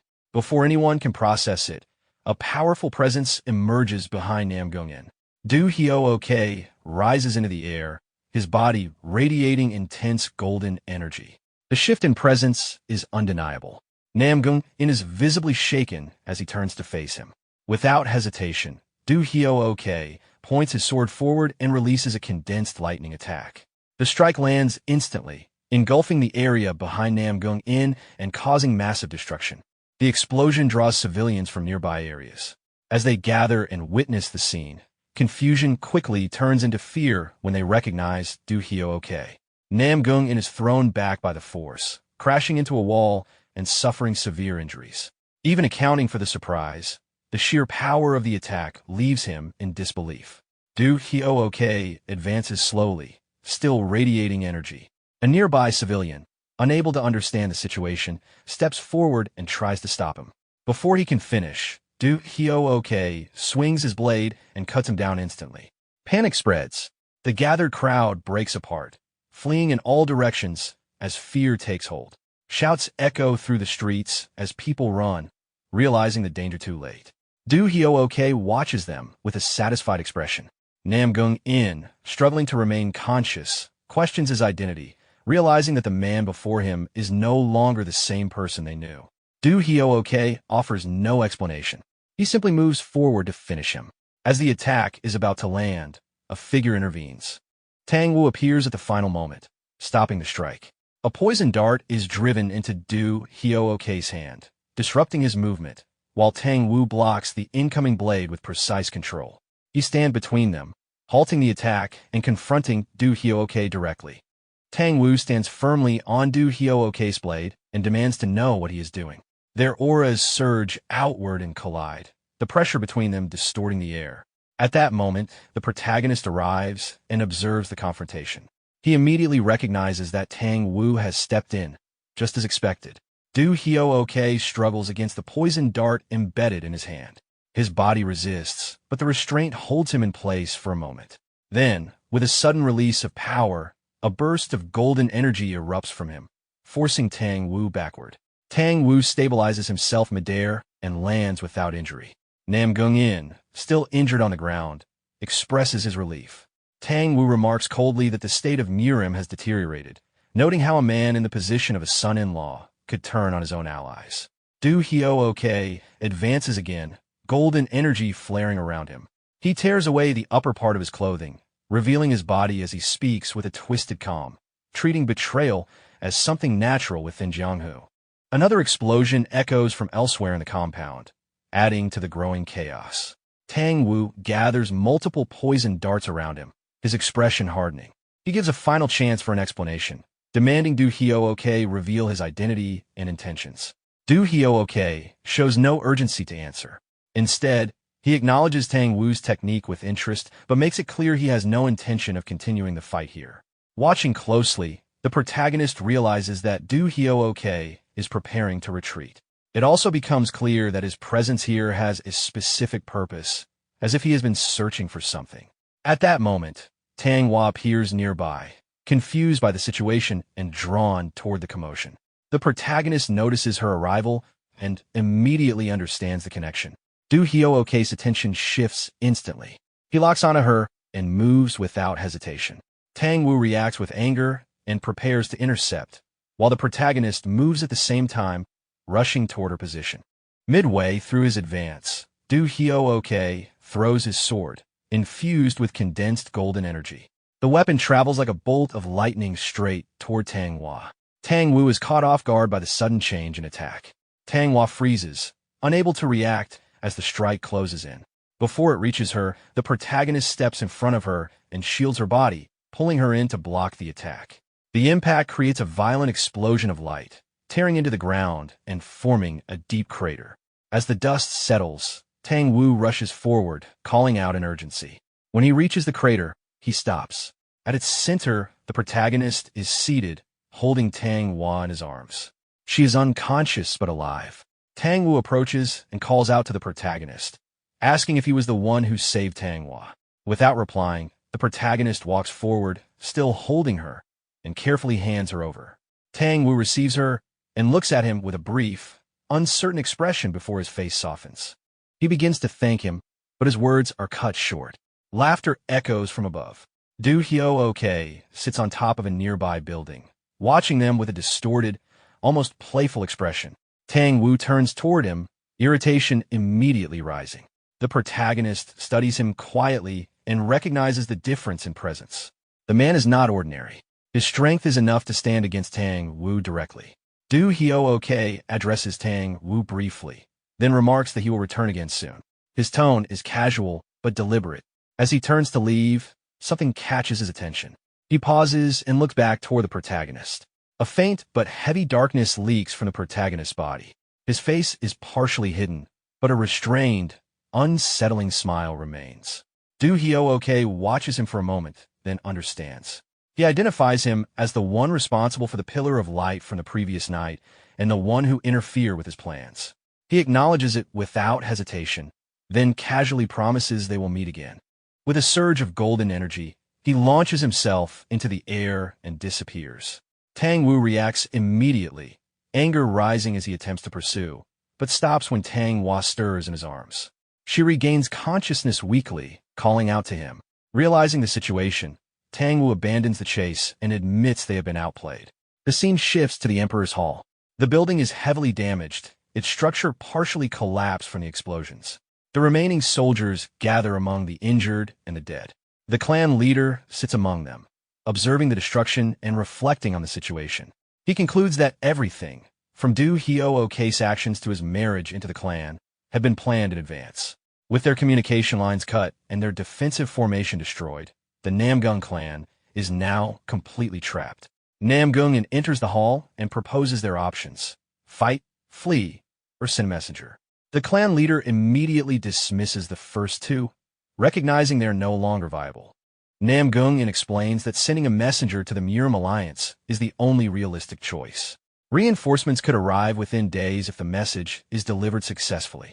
The problem remains who can break through the siege. He suggests that only someone of exceptional ability could manage it.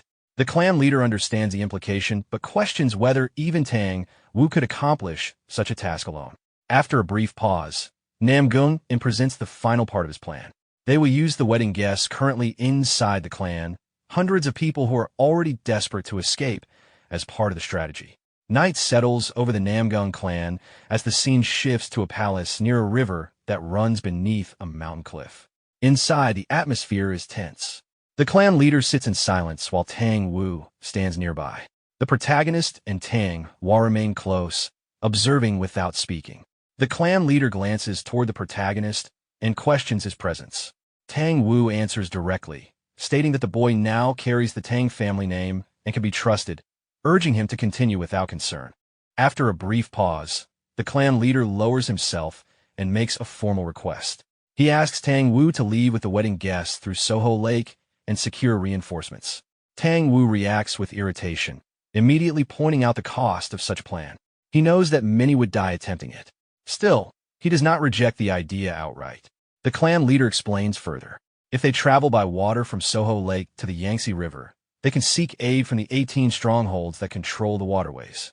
Preparations have already been made, ships have been deployed, and the clan's guests and servants have been gathered at the southern water gate. Tang Wu processes this and asks when they are to depart. The answer is immediate. There is no time left. They must leave that very night. Tang Wu falls silent for a moment, then turns and begins to walk away, accepting the responsibility without further argument. He prepares to act. Before he leaves, the clan leader calls out once more. He asks that Namgung be taken along as well. He does not want her to witness what is about to happen. Tang Wu stops and turns back, asking if that is all. The clan leader's composure breaks.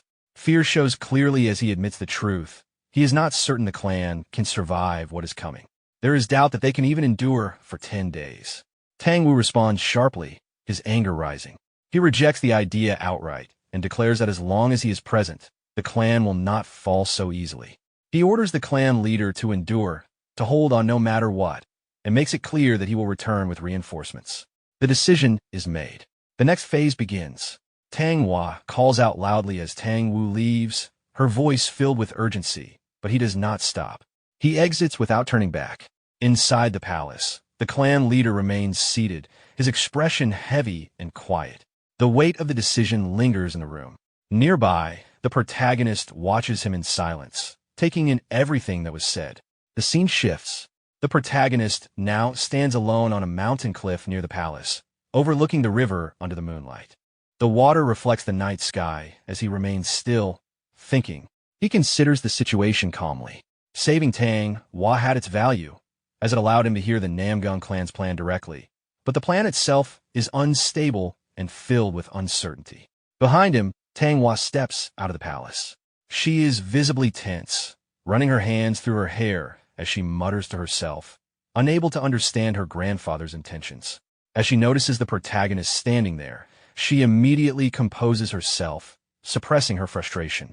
She approaches and stands beside him at the edge of the cliff. Both remain silent, facing the river. The silence stretches. Tang Hua grows increasingly uncomfortable, unable to read his expression or thoughts. The awkwardness builds until she finally forces herself to speak. Nervously, she thanks him for saving her. Even then, she quickly adds that he should not misunderstand her intentions, explaining that she simply did not want to lose the chance to say it. The protagonist does not respond. He only looks at her, remaining as unreadable as before. The scene shifts again. On another cliff overlooking the same city, Pega Hyol stands facing the river. The city lights flicker below. A presence appears behind him. He recognizes it immediately and addresses the figure, referring to him as Shifting Shadow or Du Hyo-ok, and asks for an explanation. Du Hyo-ok stands beside him, calm and composed, responding as if nothing has gone wrong.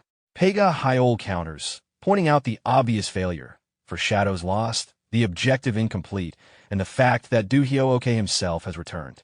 Du Hyo-ok dismisses this, explaining that the true purpose of the first stratagem was not the immediate destruction, but positioning himself as a hero within the Orthodox faction.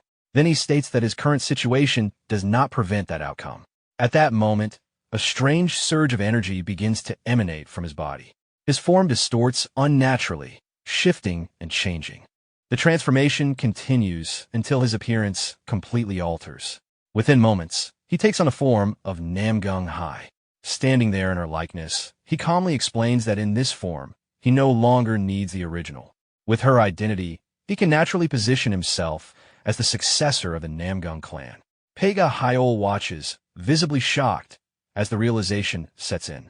Pega Hyol bursts into loud laughter, his voice echoing across the cliff. His reaction is unrestrained as he calls the plan insane, yet praises it at the same time. As his laughter settles, he studies the transformed figure more carefully and comments on the appearance, noting that the reputation of Anhue's first beauty is not exaggerated. His gaze lingers in a way that makes his intent clear. Du Hyo-ok pauses, visibly taken aback for a brief moment. Then his expression hardens, irritation turning into open anger as he snaps back at him. Pega Hyol, however, remains unfazed, brushing it off with crude indifference. To him, appearance alone is enough, regardless of anything else. The tension between them spikes instantly. Their auras flare, colliding in the space between them as hostility rises. Before it escalates further, a hawk descends from above. Both of them shift their attention to it. The bird lands calmly on Pega Hyol's wrist. Du Hyo-ok immediately recognizes the source of the message. After reading it, Pega Hyol confirms that the ships have already set sail. He releases the hawk back into the sky and decides to move, asking what Du Hyo-ok intends to do next. Du Hyo-ok answers that he will follow the hawk. Pega Hyol questions the decision, suggesting that returning to the Namgung clan would be more worthwhile. Du Hyo-ok disagrees, stating that something more interesting lies elsewhere.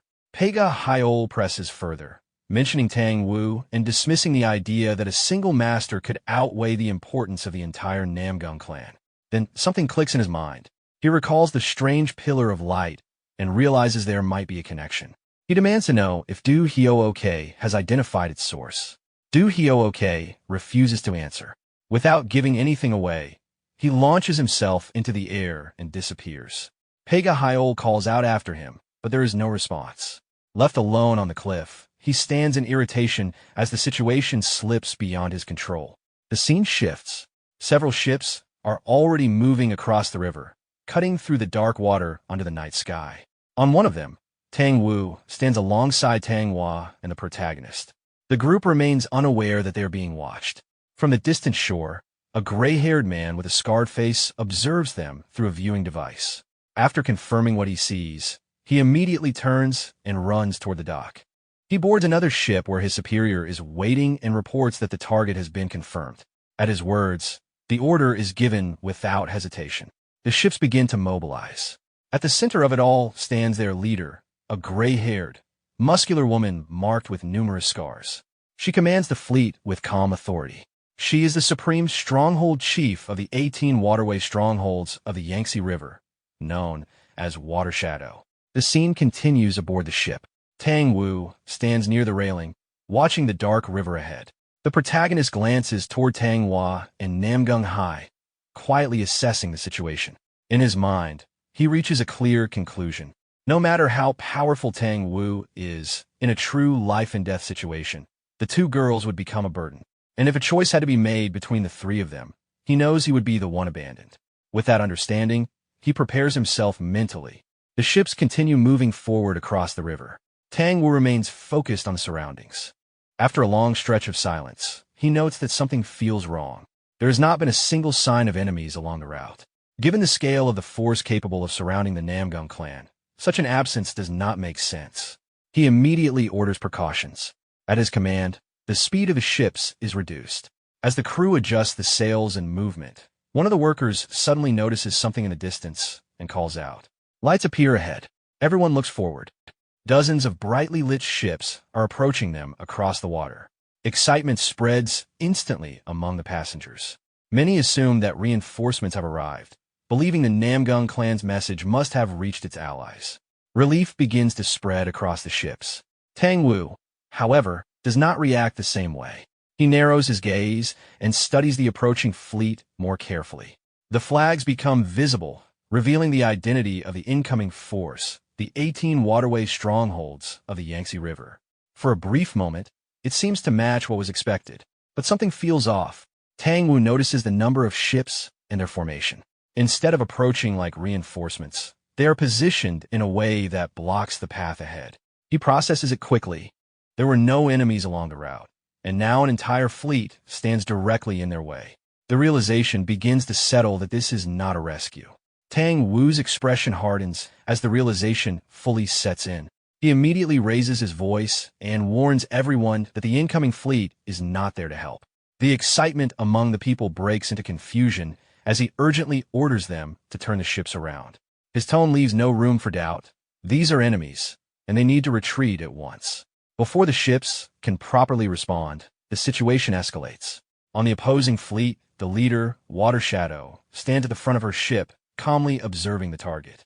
Around her, rows of soldiers are already prepared, bows drawn and aimed. At her command, the attack begins. Thousands of flaming arrows are released at once, filling the sky as they descend toward Tang Wu's fleet. The impact is immediate and devastating.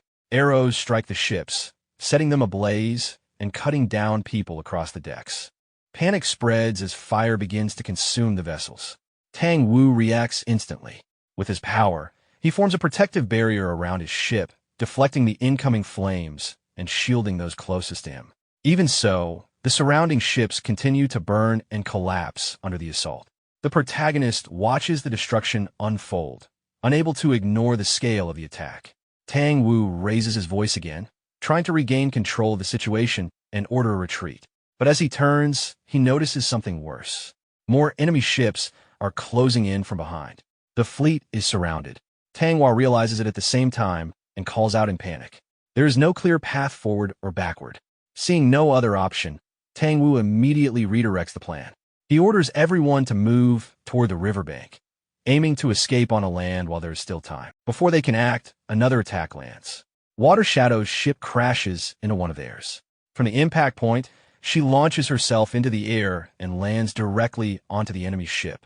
In a single motion, she strikes down multiple people upon landing. She gives a simple order. Her soldiers follow without hesitation, leaping across from their ships and engaging in close combat. The remaining vessels are quickly overrun as fire and blades spread across the fleet. Watching everything collapse, Tang Wu's anger rises as the situation turns completely against them. As the ships burn and chaos spreads across the river, Tang Wu makes a sudden decision. He moves straight toward Namgung Hai and, without hesitation, uses his technique to place a poisonous dart at her neck, rendering her unconscious. Lifting her onto his shoulder, he turns and begins moving. Tang Wu runs after him, confused and alarmed, demanding to know what he is doing. He answers briefly. They are heading for the shore. She immediately realizes the implication. Carrying all three of them in this situation is impossible. She points it out, but Tang Wu corrects her. He will only take two. The meaning becomes clear. Tang Wu turns toward the protagonist. Tang Wu approaches him and speaks plainly. He admits that he had been greedy for his talent and had planted a goo inside him to control him for the sake of the Tang clan. But now, he acknowledges that he has grown attached in a way he did not intend. Even so, his decision does not change. He states it without hesitation.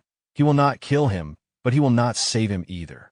With that, Tang Wu steps onto the railing of the burning ship. Tang Wu hesitates, clearly torn, but the situation leaves no room for choice. After a brief moment, she turns away and follows him. Tang Wu leaps from the ship toward the distant shore, carrying Namgung Hai. After a final hesitation, Tang Wu also jumps, leaving behind the burning wreck. The protagonist remains alone. The flames crackle around him as the ship continues to collapse. He stands still for a moment, then his expression shifts slightly. With no one watching, he quietly remarks that it is time to begin. At that moment, an enemy soldier lands on the ship and charges toward him. The protagonist draws his sword and cuts him down in a single strike. Without pause, he grabs the body and drags it into a nearby room. There, he changes into the soldier's clothes and deliberately marks his own face with scars, altering his appearance. Outside, the destruction is nearly complete. The enemy forces continue their sweep, ensuring no survivors remain. Soon after, the protagonist steps onto another ship where enemy soldiers are finishing off the remaining people. One of them notices him and calls out, seeing his battered appearance. The protagonist looks at him and responds calmly, with a faint, controlled smile, stating that he is fine. Meanwhile, the surviving passengers from Tang Wu's fleet desperately swim toward the shore, struggling through the burning wreckage and waves. At the same time, Tang Wu continues gliding through the air toward the island while carrying the unconscious Namgung Hai. As he nears the shore, he suddenly notices lights waiting below. Figures holding fire lamps stand hidden along the coastline. The moment he recognizes them, his expression darkens. The forces of the Heavenly Demon Castle had already positioned troops on land as well. Before landing, Tang Wu immediately activates his poison dart technique. A violent burst of energy erupts around him as countless poison darts shoot downward toward the waiting enemies. The projectiles tear through the shoreline forces and kill them almost instantly. After clearing the path, Tang Wu lands on the ground and exhales briefly. Soon after, the remaining survivors reach the shore in terrible condition. Tang Wu and Ji Daehyo arrive exhausted alongside the others. Without wasting time, Tang Wu begins moving deeper toward the forest while carrying Namgung Hai over his shoulder, ordering everyone to hurry. The survivors quickly follow behind him. The scene shifts back to the enemy ships. Disguised among the enemy soldiers, the protagonist stands quietly while a notification appears before him. The class advancement quest updates. His current completion count rises to 18 out of 100. Seeing the number, he immediately realizes that some of the enemies killed during the battle met the quest conditions. Before he can think further, one of the enemy soldiers notices the state of his face and throws him a cloth, telling him to at least cover himself. The protagonist calmly accepts it and wraps the cloth around his face. At that moment, a large, rough-looking man with twisted hair and a heavy beard steps onto the ship. His appearance immediately changes the atmosphere. The surrounding soldiers bow at once, addressing him as the Vice Stronghold leader. He casually looks around at the blood-covered ship and comments on the slaughter before asking for a report.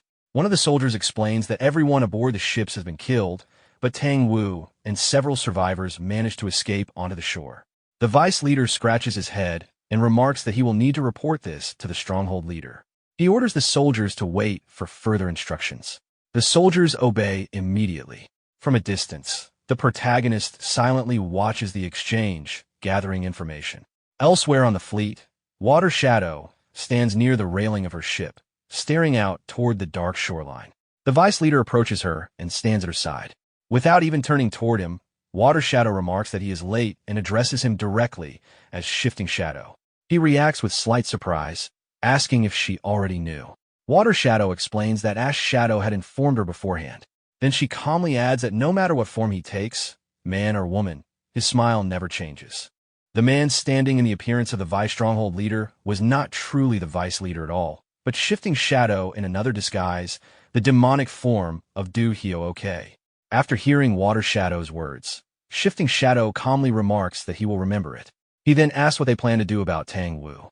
Water Shadow explains that everything is proceeding according to plan.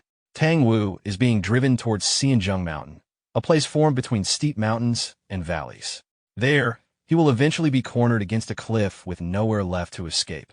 Shifting Shadow immediately understands the trap.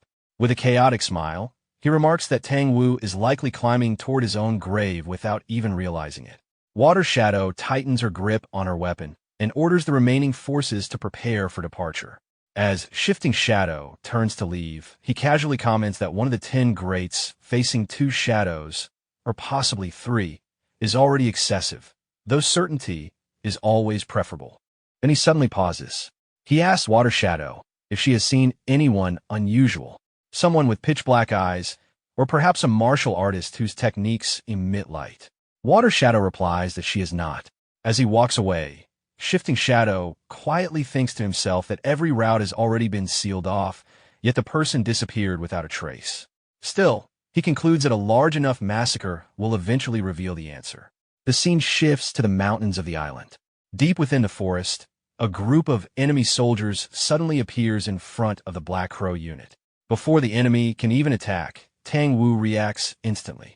Poisonous darts burst from his technique and sweep through the soldiers, killing the entire group in moments. The sheer brutality of the attack terrifies the remaining members of the Black Crow unit. Even G.I. Daehyo is shocked by how effortlessly Tang Wu eliminated the enemies. Without slowing down, Tang Wu continues moving deeper into the forest while carrying Namgung high over his shoulder. Tang Hua and the others follow behind him.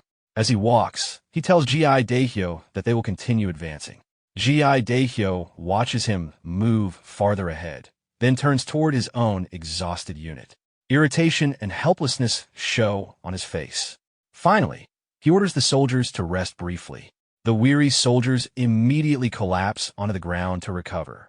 Leaning against a tree, G.I. Daehyo silently reflects on the situation. More than half of the Black Crow unit is already gone, perhaps even more. Danri Hui, who is supposed to join them, has disappeared entirely. At this point, even the survival of the unit itself is uncertain. He realizes they need to return to the Danri clan as quickly as possible. Then footsteps echo through the forest. G.I. Daehyo instantly becomes alert. He draws his sword and orders the remaining soldiers to prepare for battle. The exhausted warriors quickly rise and ready their weapons. G.I. Daehyo demands to know who is there. From behind the trees, a large group of enemy soldiers emerges. The moment he recognizes them, his expression tightens. Pirates. Standing among them with his face concealed beneath a cloth, the protagonist looks directly at G.I. Daehyo and calmly says only one thing. Peekaboo. Both groups stand facing each other in the middle of the forest, weapons raised and ready.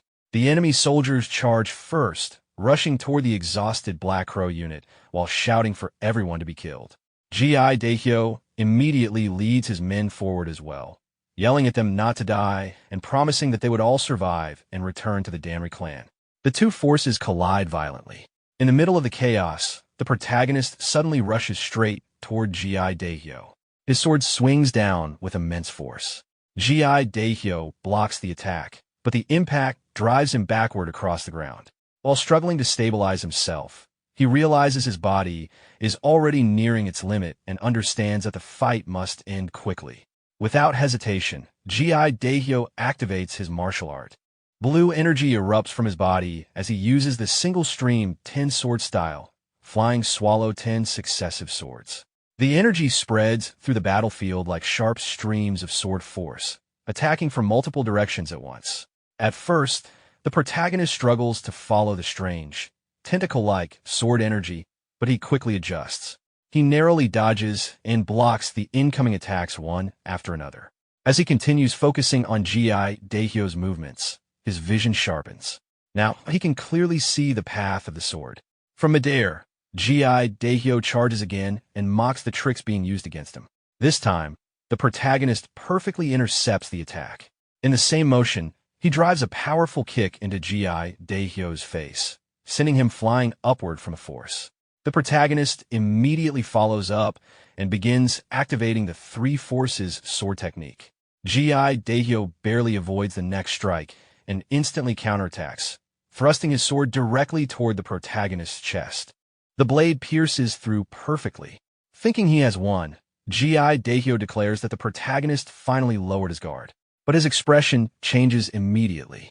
The body impaled by his sword is not the protagonist. At the last moment, the protagonist had pulled a corpse from his inventory and positioned it as a shield over his shoulder. Realizing this, Daehyo quickly retreats backward in alarm. He cannot understand how the attack failed despite landing cleanly. The protagonist calmly answers him, recalling words once spoken during another battle. In a fight between martial artists, the one hiding more cards has the advantage. Then he asks if a single hidden dagger was truly all Daehyo had prepared. As Daehyo stares at him, something about the protagonist's eyes begins to feel familiar. He is certain he has seen them before. Before he can fully process the thought, the protagonist opens his inventory again. Multiple daggers appear around him at once. In the next instant, he launches all of them toward Daehyo. Daehyo is caught off guard as the daggers fly toward him from every direction. He manages to block two of them, but several others slice into his body before he can fully defend himself. Pain shoots through him as he stares at the protagonist in disbelief.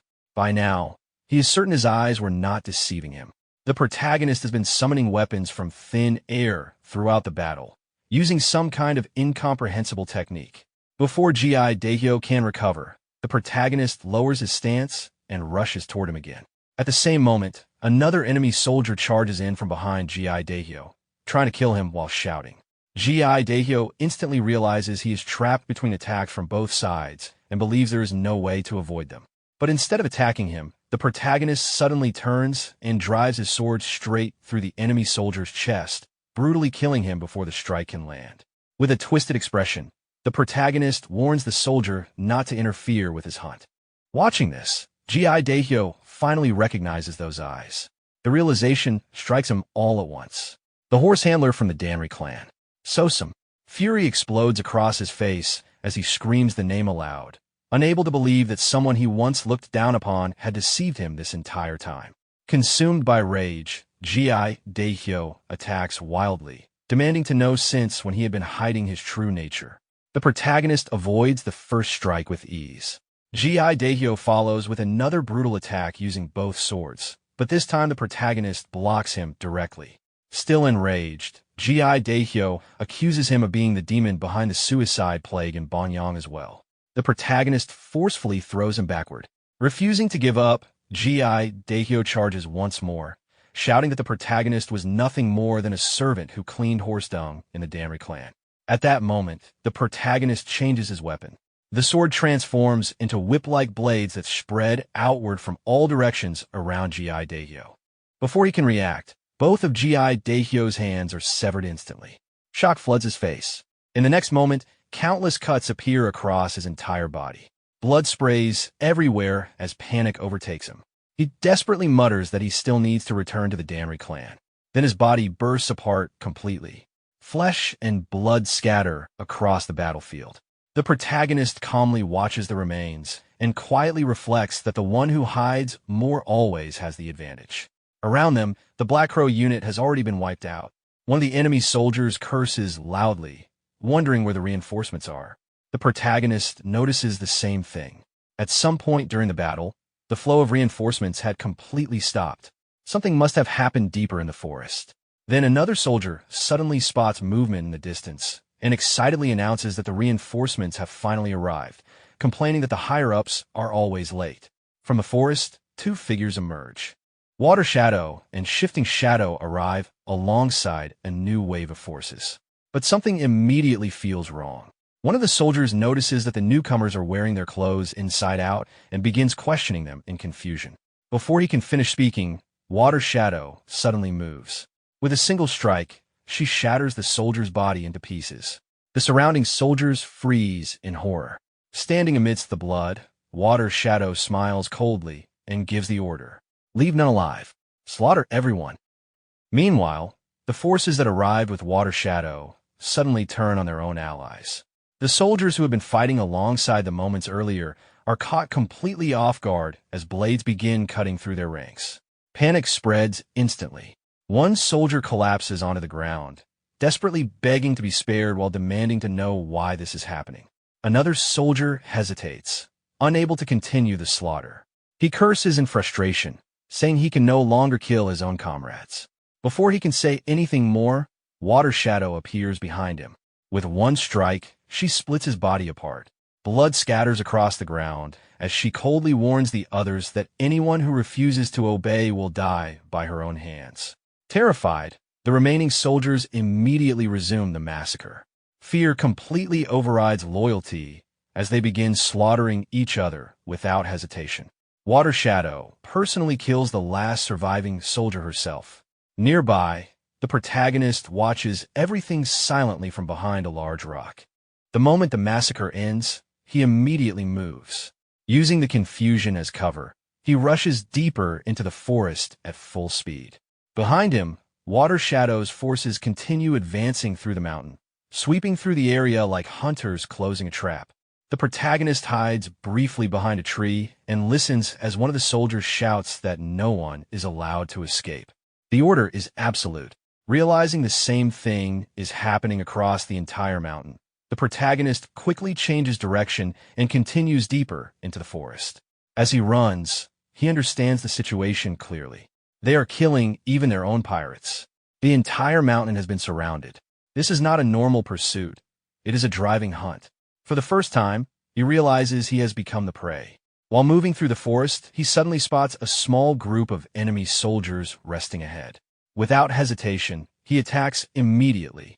The startled soldiers barely manage to react before the protagonist transforms his weapon into the whip sword again. In one precise strike, the blades sweep through the group and kill every soldier instantly. He lands lightly on the ground afterward and checks his status window. His next level up is approaching quickly. At that moment, another group of enemy soldiers appears in the distance while shouting warnings. The protagonist watches them carefully and realizes he may be able to use them somehow. The scene shifts. Elsewhere on the mountain, Tang Wu and the remaining survivors finish eliminating another enemy group. Everyone is breathing heavily from exhaustion after continuous battles. Tang Wu notices something unsettling and asks her grandfather if he felt it too. Tang Wu confirms it immediately. The enemy is deliberately herding them toward the mountain peak. Before they can discuss it further, one of the survivors suddenly comes running toward Tang Wu in panic, urgently telling him that he needs to see something immediately. The survivors, Tang Wu, and the newly arrived group are all led toward the edge of the mountain. As they push through the trees, one of the men suddenly stops in horror and points ahead. A cliff blocks their path completely. Everyone freezes. Despair spreads instantly among the survivors. One man collapses onto the ground in shock, wondering what will happen to them now. Another mutters that everything is over.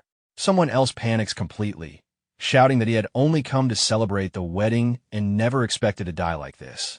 Hearing the hopeless cries, Tang Wu finally explodes in anger. He roars at everyone to shut up. Furious, he demands to know who decided it was over already. Even at his age, he has not given up yet the younger generation is already surrendering their lives. He tells them there's only one thing left to do, kill every enemy that comes climbing up the mountain. The survivors immediately fall silent under his pressure. One of them weakly responds that they understand. At that moment, another group suddenly approaches through the forest. Tang Wu and Tang Hua immediately prepare for battle. However, before anyone attacks, one of the newcomers hurriedly raises both hands and shouts for them to wait. Hidden quietly among this group is the protagonist. The man quickly explains that they were attacked as well. According to him, the forces brought by the stronghold leader suddenly turned on them too, forcing them to flee for their lives. Tang Wu narrows his eyes. Internal conflict among the enemy? If that is true, then this may be their only opportunity to break through the encirclement and descend the mountain again.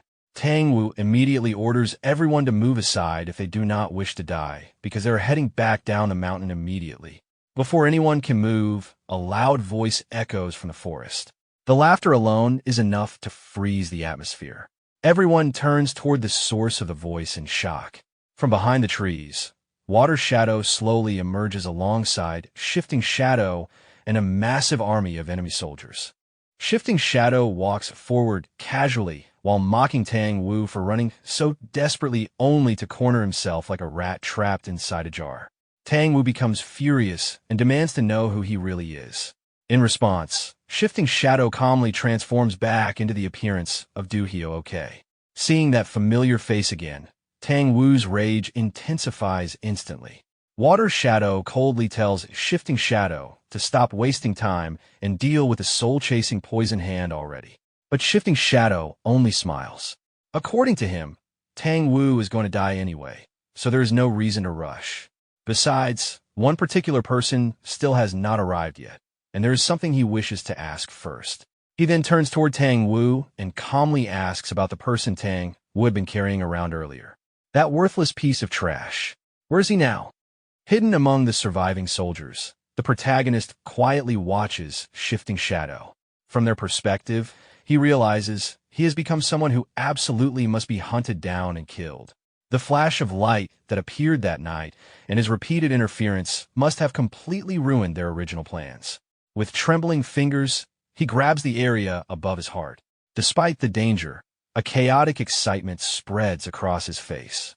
Meanwhile, Shifting Shadow slowly scans the surroundings. An expert capable of unleashing a light like that could not possibly have died so easily. He is certain the person is still somewhere nearby. He suddenly shouts loudly into the mountain. If that person is hiding, they should come out immediately. He reminds them that he already said they would meet again. If they do not reveal themselves before he finishes counting to 3, at that exact moment, the protagonist draws his whip sword. With a single precise strike, he instantly cuts down several of Shifting Shadow's soldiers. Shifting Shadow immediately notices him and breaks into a twisted smile. Finally, he found him. But before anyone can react further, the protagonist opens his inventory. A massive beam of blue light erupts from the ground. The sudden flash blinds everyone present. Shifting Shadow instinctively shields his eyes. When the light fades, the protagonist and the corpses he had just created are gone completely. Shifting Shadow stares at the empty space in shock. He disappeared. Recalling the brief moment before the light vanished, Shifting Shadow remembers seeing a shadow moving within it. His eyes slowly shift toward the cliff nearby. He immediately leaps toward the edge and looks down below.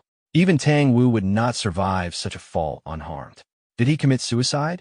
Or perhaps, before he can finish his thoughts, Namgung Hai slowly regains consciousness behind him. Still staring down the cliff, Shifting Shadow clicks his tongue in irritation. The situation leaves an unpleasant feeling in his mouth. He then turns toward Namgung Hai with a smile. It is unfortunate, but he supposes he will have to settle for her instead. Still confused and unaware of the situation, Namgung Hai slowly rises and looks at him in disbelief. She nervously calls him Young Master Du and asks what is happening and why he is doing this. Shifting Shadow mockingly asks whether she has always been too foolish to understand the situation around her. At that moment, Tang Wu immediately steps in front of both Tang Hua and Namgung Hai. He orders them to fall back because the enemies are coming. Shifting Shadow casually turns toward his soldiers and orders them to kill Tang Wu, but before he can finish speaking, a loud voice suddenly echoes from behind the enemy forces. Someone loudly tells them to wait. a man pushes through the soldiers while complaining for them to move aside. It is Silver Shadow. Grinning arrogantly, he asks whether they were truly planning to start the feast without someone as great as him. Tang Wu's expression hardens immediately. The enemies they already faced were at the level of peak experts from great clans, yet another monster of similar caliber has appeared. Then Tang Wu notices something horrifying. Silver Shadow is carrying a severed head. With a grin, Silver Shadow throws it toward Tang Wu and announces that he brought a gift. The head rolls across the ground. Namgung Hai stares at it blankly before freezing in horror. Silver Shadow spreads his arms dramatically and proudly reveals his present, the freshly severed head of the Namgung clan patriarch.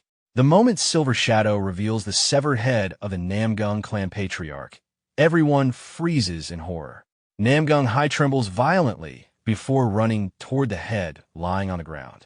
Tang Hua immediately chases after her, trying to stop her. With shaking hands, Namgung Hai slowly lifts the severed head of her grandfather. Words fail to leave her mouth properly as shock overwhelms her. The moment she fully recognizes him, her mind collapses into grief. She clutches the head tightly and breaks down, calling out to her grandfather in despair. Watching the scene unfold, Silver Shadow bursts into uncontrollable laughter. He laughs so hard that he can barely speak properly. To him, the sight of the first beauty of Anhui crying while holding her grandfather's severed head is amusing beyond measure. He openly admits that this exact kind of ruined, sorrowful expression is what excites him the most. Silver Shadow proudly declares that bringing the head truly was the perfect gift. He continues laughing while pointing toward everyone else, asking why nobody else seems amused. Both Water Shadow and Shifting Shadow stare at him with visible irritation. Water Shadow clenches her teeth and curses him as a madman. Even Shifting Shadow looks disgusted, muttering that Silver Shadow is not even human anymore. Silver Shadow awkwardly protests. From his perspective, they already destroyed the Namgung clan, and Tang Wu will soon die as well.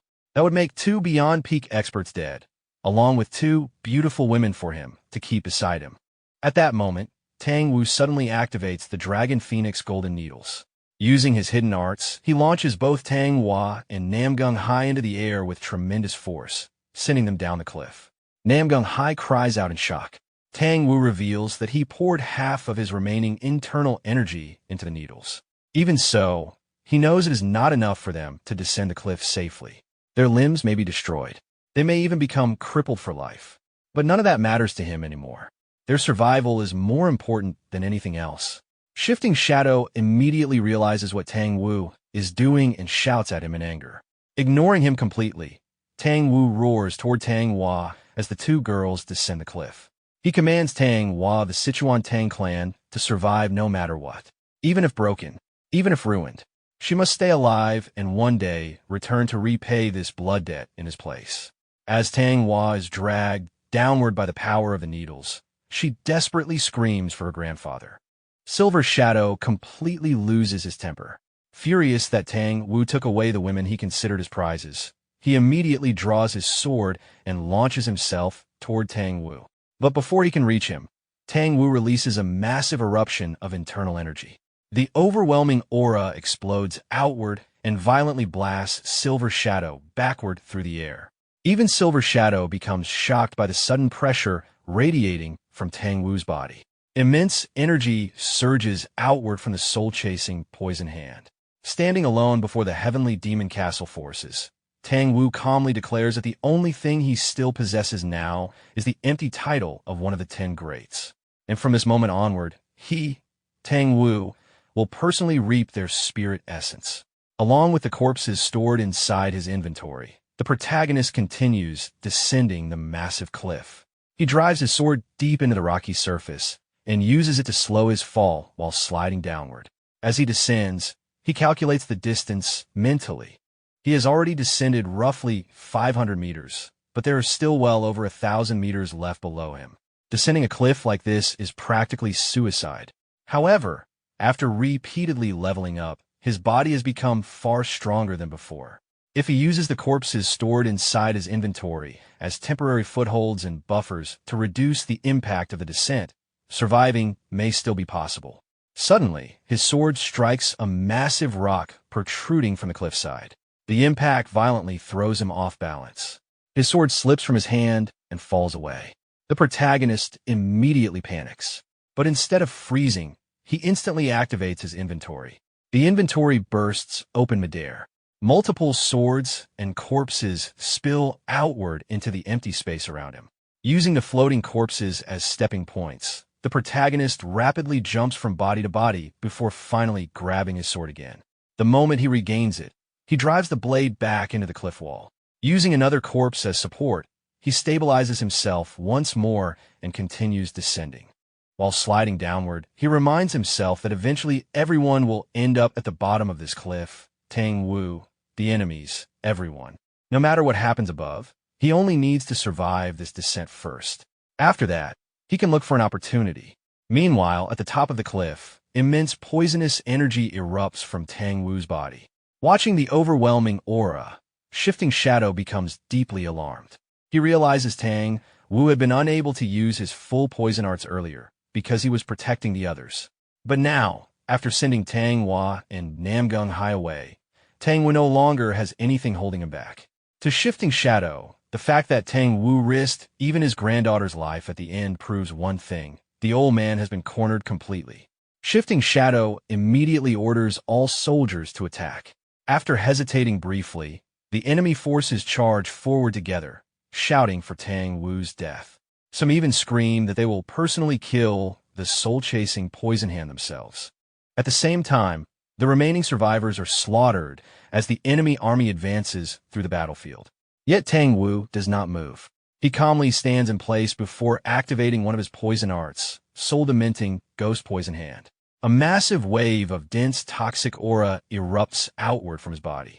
The poisonous energy crashes directly into the charging soldiers. The moment it touches them, their bodies begin disintegrating instantly. Flesh melts away, leaving behind little more than fragments and bone. The dying soldiers scream in agony as the toxic aura consumes them alive. Seeing the incoming poisonous wave, Shifting Shadow immediately shouts for the others to block it. Shifting Shadow, Water Shadow, and Silver Shadow all raise their weapons and defend themselves with protective energy. Even while resisting the poison, they are forced backward by the destructive force. The surroundings are devastated completely by Tang Wu's attack. Watching the destruction, Shifting Shadow is genuinely shocked. If they had not consumed antidote beads beforehand, even they might have melted alive under that poisonous aura.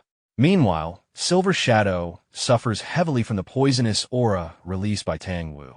Coughing violently, he stumbles backward as the poison rapidly spreads through his body. He can barely breathe and cannot understand how the others remain unaffected while he alone is suffering. Without hesitation, Water Shadow throws a small antidote bead toward him. Silver Shadow quickly swallows it. Almost instantly, the poison inside his body stabilizes and disappears.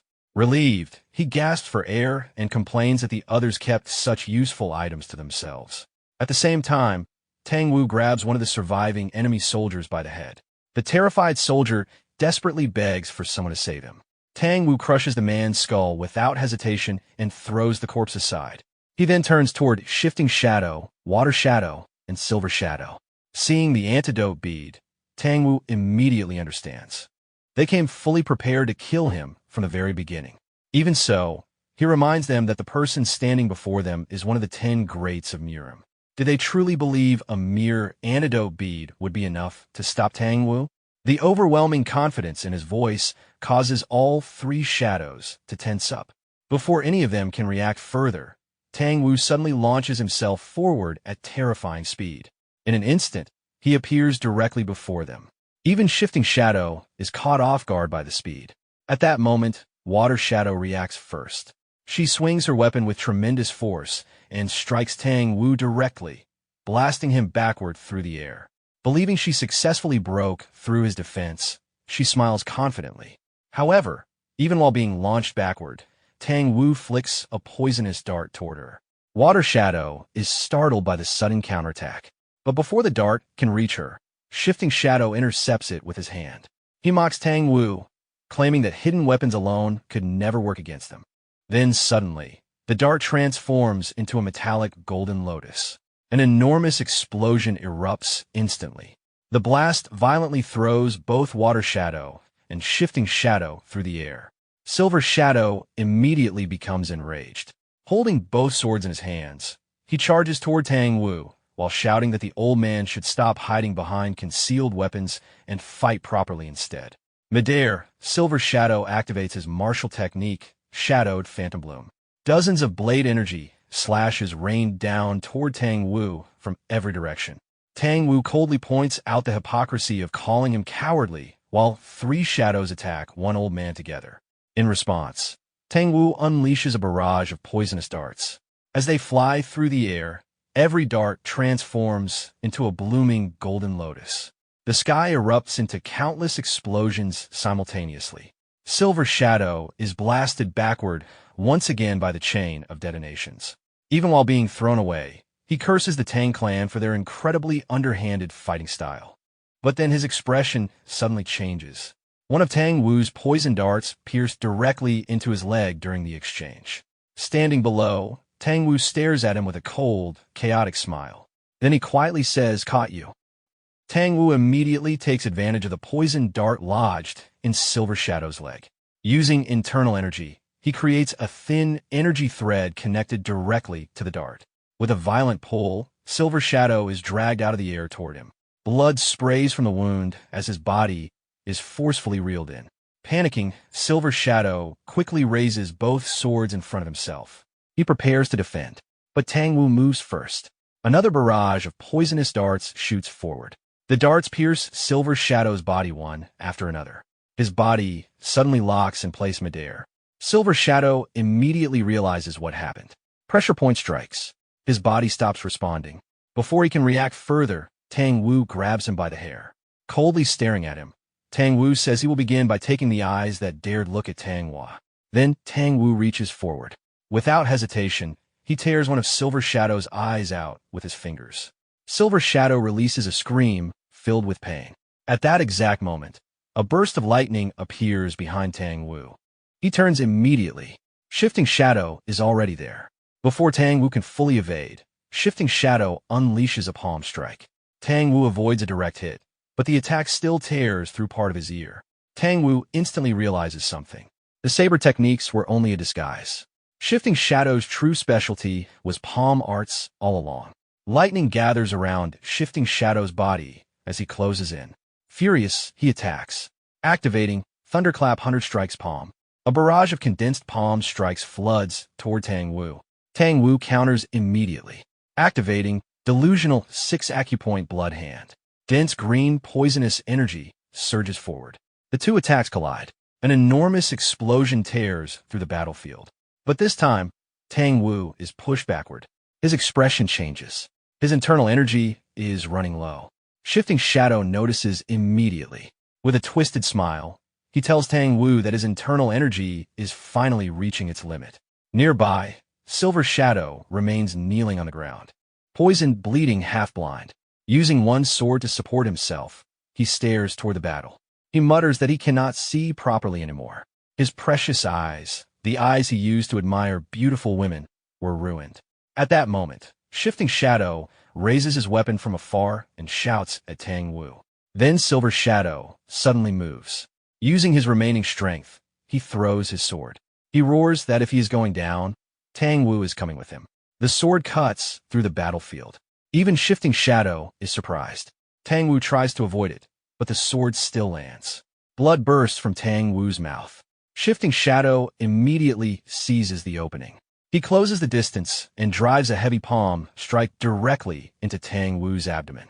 The impact launches Tang Wu backward. Tang Wu tries to regain control, but his body is dragged across the ground, straight toward Water Shadow. She had already been waiting, weapon raised. The instant Tang Wu reaches her, she strikes. The blow crashes directly into Tang Wu's abdomen. The impact sends him flying again. He crashes violently into the trees behind him. Dust erupts and covers the battlefield. Shifting Shadow and Water Shadow both stare into the clouds silently. Meanwhile, Silver Shadow remains on the ground. Holding his ruined eye and shaking with rage, he curses Tang Wu. Then he slowly pulls out his remaining sword. With fury filling his face, he says he will cut Tang Wu's throat personally. Shifting Shadow stopped Silver Shadow and told him to wait. At that moment, Tang Wu stabilized himself. Water Shadow's earlier strike had severely damaged one of his arms, leaving it nearly torn apart. Yet he still stepped forward toward the three of them. Seeing him continue moving despite his condition, Shifting Shadow was caught off guard and inwardly called him a crazy old man before growing irritated. Without hesitation, Shifting Shadow, Silver Shadow, and Water Shadow attacked together. Tang Wu moved as well. As they closed the distance, Tang Wu released another barrage of poisonous darts. Instead of flying directly at the enemies, the darts buried themselves into the ground and exploded upward.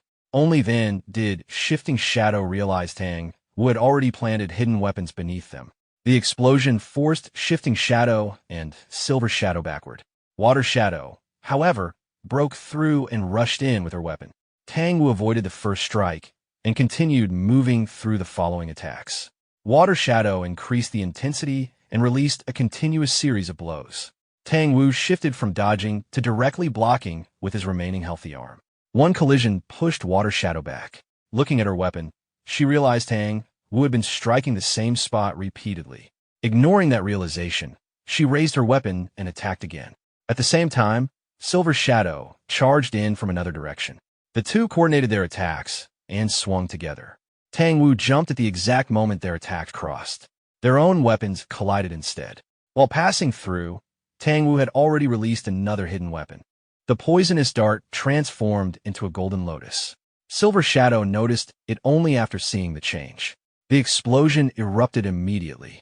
All three, Silver Shadow, Water Shadow, and even Shifting Shadow, were thrown backward. Fragments and hidden darts scattered through the blast. Several darts struck Shifting Shadow. Realizing the poison would not hold him for long, Shifting Shadow became determined to kill Tang Wu immediately. Tang Wu did not give him time. He rushed directly toward him. But before reaching him, Tang Wu suddenly stopped. Water Shadow had grabbed hold of his nearly destroyed arm. She blocked his path and refused to let him advance further. Then she bit directly into the damaged arm. Tang Wu's movement faltered from the pain. Nearby, Shifting Shadow began recovering. Tang Wu looked toward him and understood that the poison would wear off soon. This was his final opportunity. Tang Wu made his decision. Rather than retreat, he abandoned the arm completely. Clenching his teeth, he forced himself forward and tore his injured arm free. Ignoring the injury, he closed the distance and struck Shifting Shadow directly in the abdomen with his remaining arm. The impact launched Shifting Shadow backward and sent him over the cliff. Tang Wu remained standing. Despite his injuries, he turned toward Water Shadow and Silver Shadow. Now only two remained. Tang Wu slowly walked toward Shifting Shadow and Silver Shadow. As he moved forward, he thought quietly to himself. His internal energy was gone. His hidden weapons had all been exhausted. What remained was only this old and damaged body. He stopped in front of Water Shadow. The two faced each other. Without exchanging words, both gathered energy into their fists. They stepped forward and struck at the same time. Their punches collided directly. The impact pushed both of them backward. Blood spilled from their mouths. At that moment, Silver Shadow recovered and moved again. Activating his technique, he rushed toward Tang Wu with his sword raised, shouting for him to finally die. Tang Wu simply dropped his body low and rolled across the ground to avoid the strike. Silver Shadow froze for a moment and angrily mocked him for using something as crude as a donkey roll while carrying the title of one of the 10 greats, and asked where his honor had gone. Tang Wu immediately rushed back at him. He repeated the word honor, then released a brutal strike that launched Silver Shadow into the air. Tang Wu said that he had thrown honor off a cliff long ago. Silver Shadow flew backward, coughing blood. His body headed directly toward Water Shadow. She reacted at the last moment. Instead of catching him, she grabbed his leg and swung his body. Using Silver Shadow like a weapon, she slammed him into Tang Wu. Tang Wu was thrown backward, but regained his footing. Water Shadow discarded Silver Shadow's body and stepped forward again. Tang Wu looked at her and said that someone like her could never defeat him. People who lacked both the resolve to face death and the courage to sacrifice anything. The two moved toward each other again. Their clash continued. Time passed. Morning arrived. Compared to the battle from before, the mountain had become strangely quiet. Sunlight spread across the cliff. At the top, Tang Wu stood there. Water, shadow hung from his grip, held by her hair. Blood dripped from her mouth. She had already lost consciousness. Tang Wu remained standing in front of Silver Shadow while still holding her. Silver Shadow slowly regained consciousness. After seeing the scene before him, he became pale. Even with 3 shadows and more than 100 warriors, they had failed to kill a single wounded old man. Tang Wu started walking toward him. Silver Shadow completely lost his composure. He backed away and desperately told Tang Wu to stay away and called him monster. At that moment, someone was climbing upward from below the cliff. It appeared to be Hua. Tang Wu continued walking, unaware. Silver Shadow became even more frightened. As Tang Wu reached him, Silver Shadow shouted again for him to stay away. In panic, he grabbed a handful of sand and threw it into Tang Wu's face. He screamed for him to get lost. The dust scattered.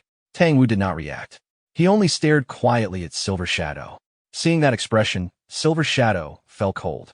He could not understand it. This old man had somehow crossed the point of fear. Tang Wu released Water Shadow's hair. Her body dropped onto the ground. Then he slowly extended his hand towards Silver Shadow. Silver Shadow completely broke down. Fear filled his face, tears gathered in his eyes, and he shouted for Tang Wu to stay away. At that moment, someone rushed toward Tang Wu. Tang Wu instinctively moved to respond. But the moment he saw who it was, he stopped. His expression changed. Looking at the approaching figure, he spoke in confusion. Wha? How? Before he could react, the hand pierced straight through his abdomen. Blood spilled, but it was not Hua. The figure's face distorted partially and revealed its true appearance. It was Shifting Shadow. With a twisted smile, Shifting Shadow told Tang Wu that he had finally caught him. Then he pulled his arm back and threw Tang Wu away. Tang Wu crashed across the ground before stopping. Silver Shadow stared at the transformed figure and realized who it was.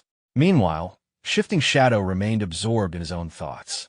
If Tang Wu's punch had contained even a little more internal energy, he would never have made it back up the cliff alive. Looking at Tang Wu sitting wounded on the ground, Shifting Shadow declared that the battle was over. Silver Shadow slowly stood back up. Holding his sword, he agreed.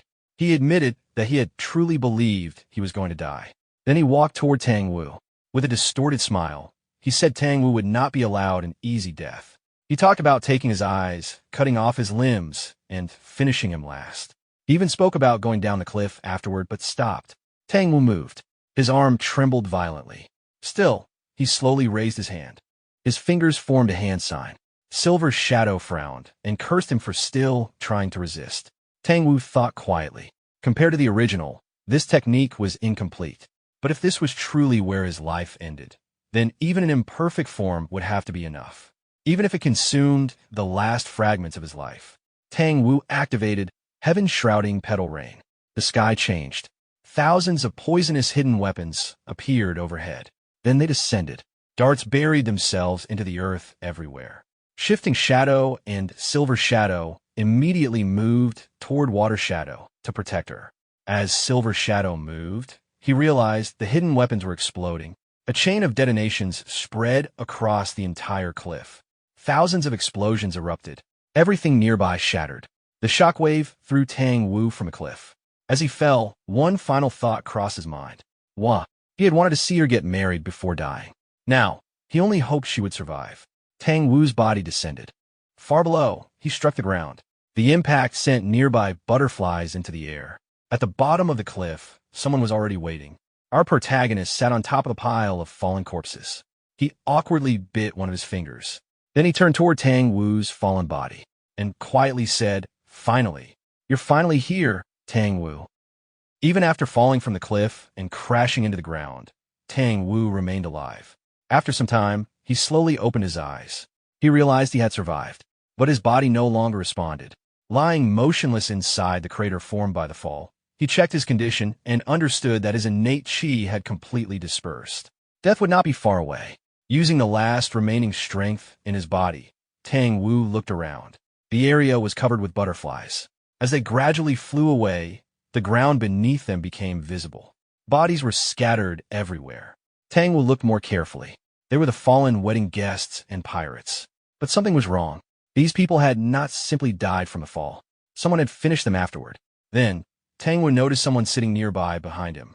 He slowly turned. After recognizing the figure, He spoke in disbelief. It was Tang Sam. Tang Wu looked again. The slaughtered martial artists beneath the cliff. The sword stained with blood. Tang Sam sitting there as though he had been waiting. After a pause, Tang Wu asked who he really was. Holding a small dagger, our protagonist approached and called him by name.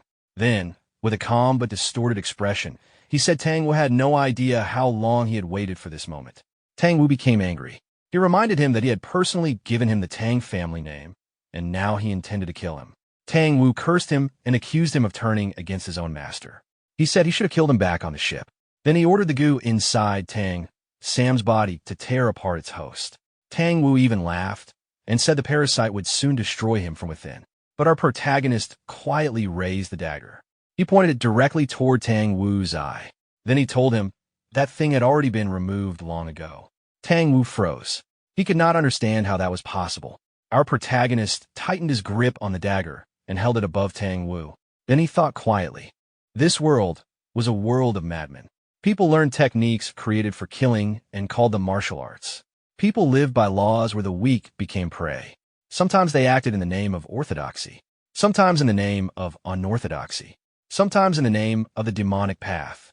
But in the end, all of them enforced their justice through violence. In this place where strength became order, there were butterflies flying through the sky, and he had been nothing more than a caterpillar crawling below. But now, in this world, he would kill Tang Wu. He would become a butterfly, and once again, become a hunter that hunted the beasts known as martial artists. Holding the dagger with both hands, our protagonist looked at Tang Wu and said with a twisted smile, Tang Wu was his greatest prey. Tang Wu refused to accept it.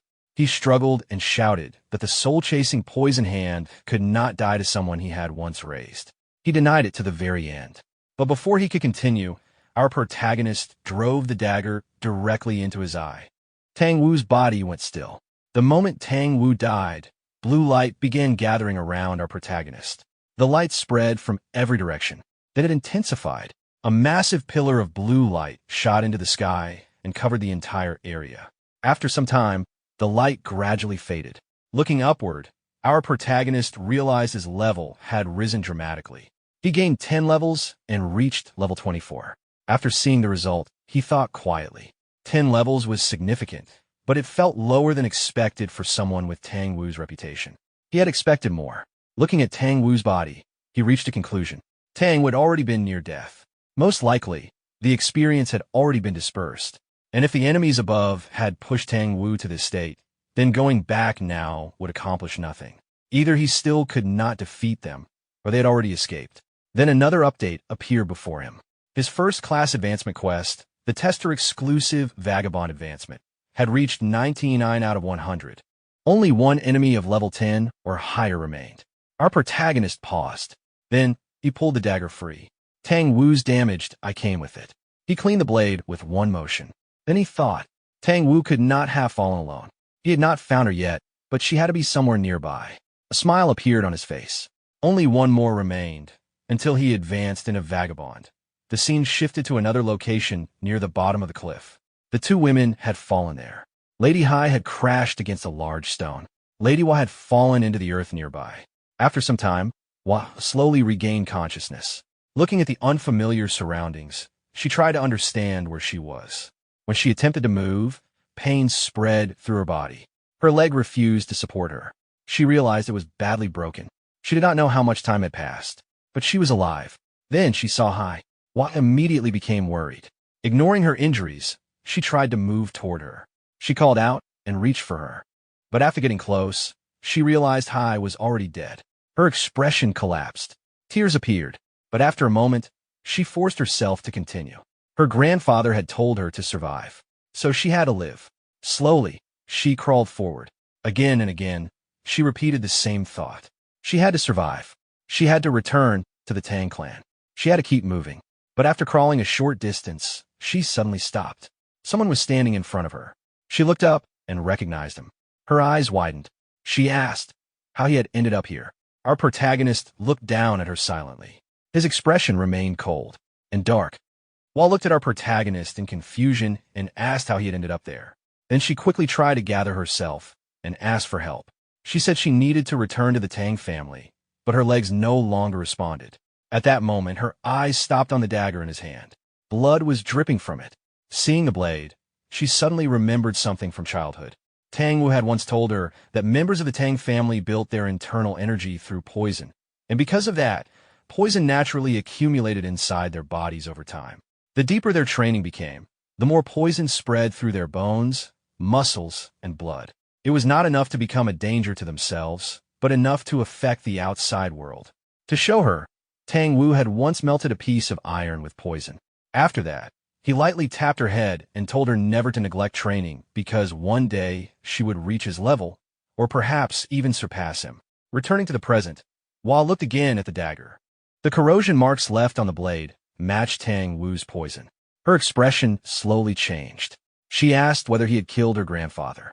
Unable to understand it, she asked how someone who had been given the Tang surname could do something like this. Then anger replaced confusion. Calling him a traitor, she forced her broken body forward. Using what little strength remained, she crawled and grabbed him, saying she would kill him. Our protagonist looked down at her. His expression stayed cold. Looking at Hua struggling across the ground, he quietly thought that it looked no different from insects.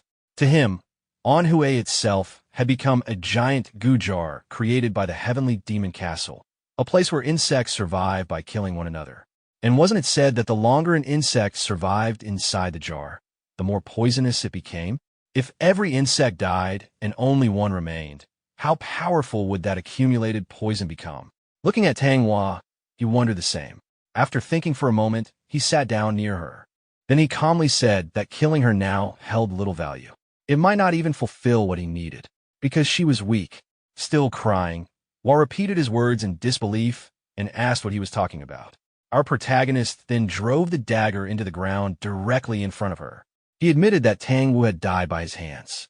And because of that, if she wanted repayment for Tang Wu's life, she should come and take it herself. He said he would wait. Those words broke her completely. As he turned and walked away, Hua cried, cursed him, and swore she would kill him one day. She shouted that he would regret leaving her alive. But our protagonist continued walking. While leaving, he thought that Anhui was no longer the only goo jar. Now the entire Murim had become one. The orthodox path, the unorthodox path, the heavenly demon castle. Soon, countless insects would gather and kill each other. And if he wanted to survive, if he wanted to continue hunting, he needed to become stronger than he was now. At minimum, strong enough to stand against someone of Tang Wu's level. Looking at his status, our protagonist judged that reaching the vagabond class would probably require more than completing the condition alone. He estimated that he would also need to reach level 30. He looked up at the sky and quietly thought about what came next. To get there, he would need to hunt more efficiently than before. Then his expression slowly changed. A faint smile appeared on his face. He decided to change his hunting ground. As he continued walking, he thought that he needed a place with more blood, more battles, and more opportunities to gain experience. Meanwhile, the scene shifted back to the top of the cliff. The explosion created by Tang Wu had ended.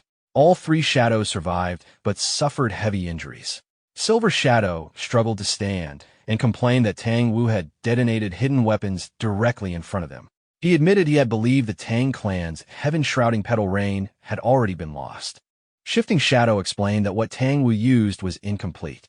According to him, Tang Wu lacked the internal energy to reproduce the original technique and only managed to recreate its outer form by detonating the hidden weapons he had prepared beforehand. Even while saying that, Shifting Shadow quietly admitted to himself that the result was still far stronger than expected. He looked toward Water Shadow. Her body had been heavily damaged from shielding them.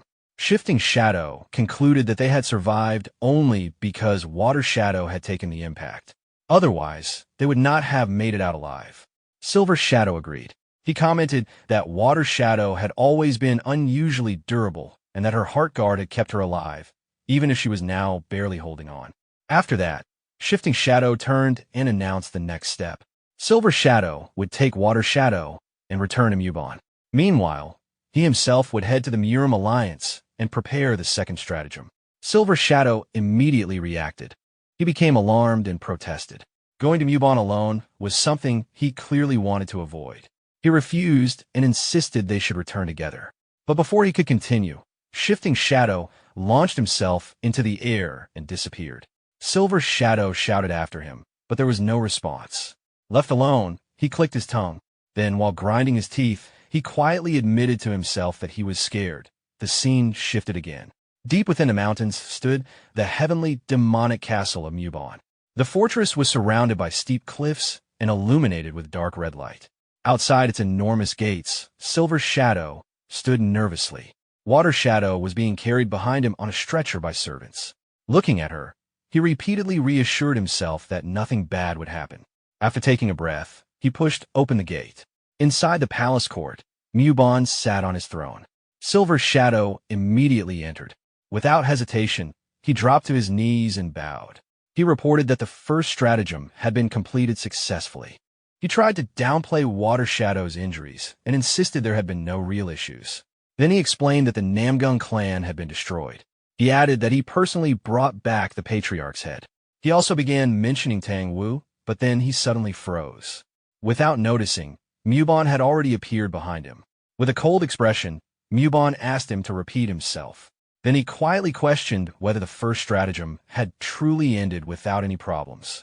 Watching Muban's expression, Silver Shadow was overcome with fear. He immediately lowered himself into another deep bow and nervously insisted that everything had indeed gone according to plan. At that moment, a brilliant blue light erupted throughout the hall. Although startled by the sudden light, Silver Shadow remained kneeling without daring to lift his head. Muban slowly approached him and questioned his report. If the first stratagem had truly proceeded without any issues, then why had Shifting Shadow gone to the Murim Alliance instead of returning? He continued with the same cold expression, asking why Water Shadow had come back in such a heavily wounded state. Silver Shadow was left speechless. Before he could explain, Muban cut him off. He warned that if such a failure happened again, death would be the least of Silver Shadow's concerns and demanded that he remember those words. Trembling with fear, Silver Shadow could only bow his head and acknowledge the order. Muban then walked toward Water Shadow's barely living body, which lay on the ground. Sitting beside her, he placed a hand on her head and spoke of countless streams eventually returning to their source. A brilliant current of energy gathered in his hand. As he drew the energy from Water Shadow's body, he explained that in the end there was no distinction between one person and another. Flesh might perish, but the Chi Ocean would return to him. That principle was known as the return of all streams to the source. After completely absorbing her energy, Muban's appearance changed. His aged body transformed into a vigorous, youthful form. Looking at Water Shadow's lifeless body,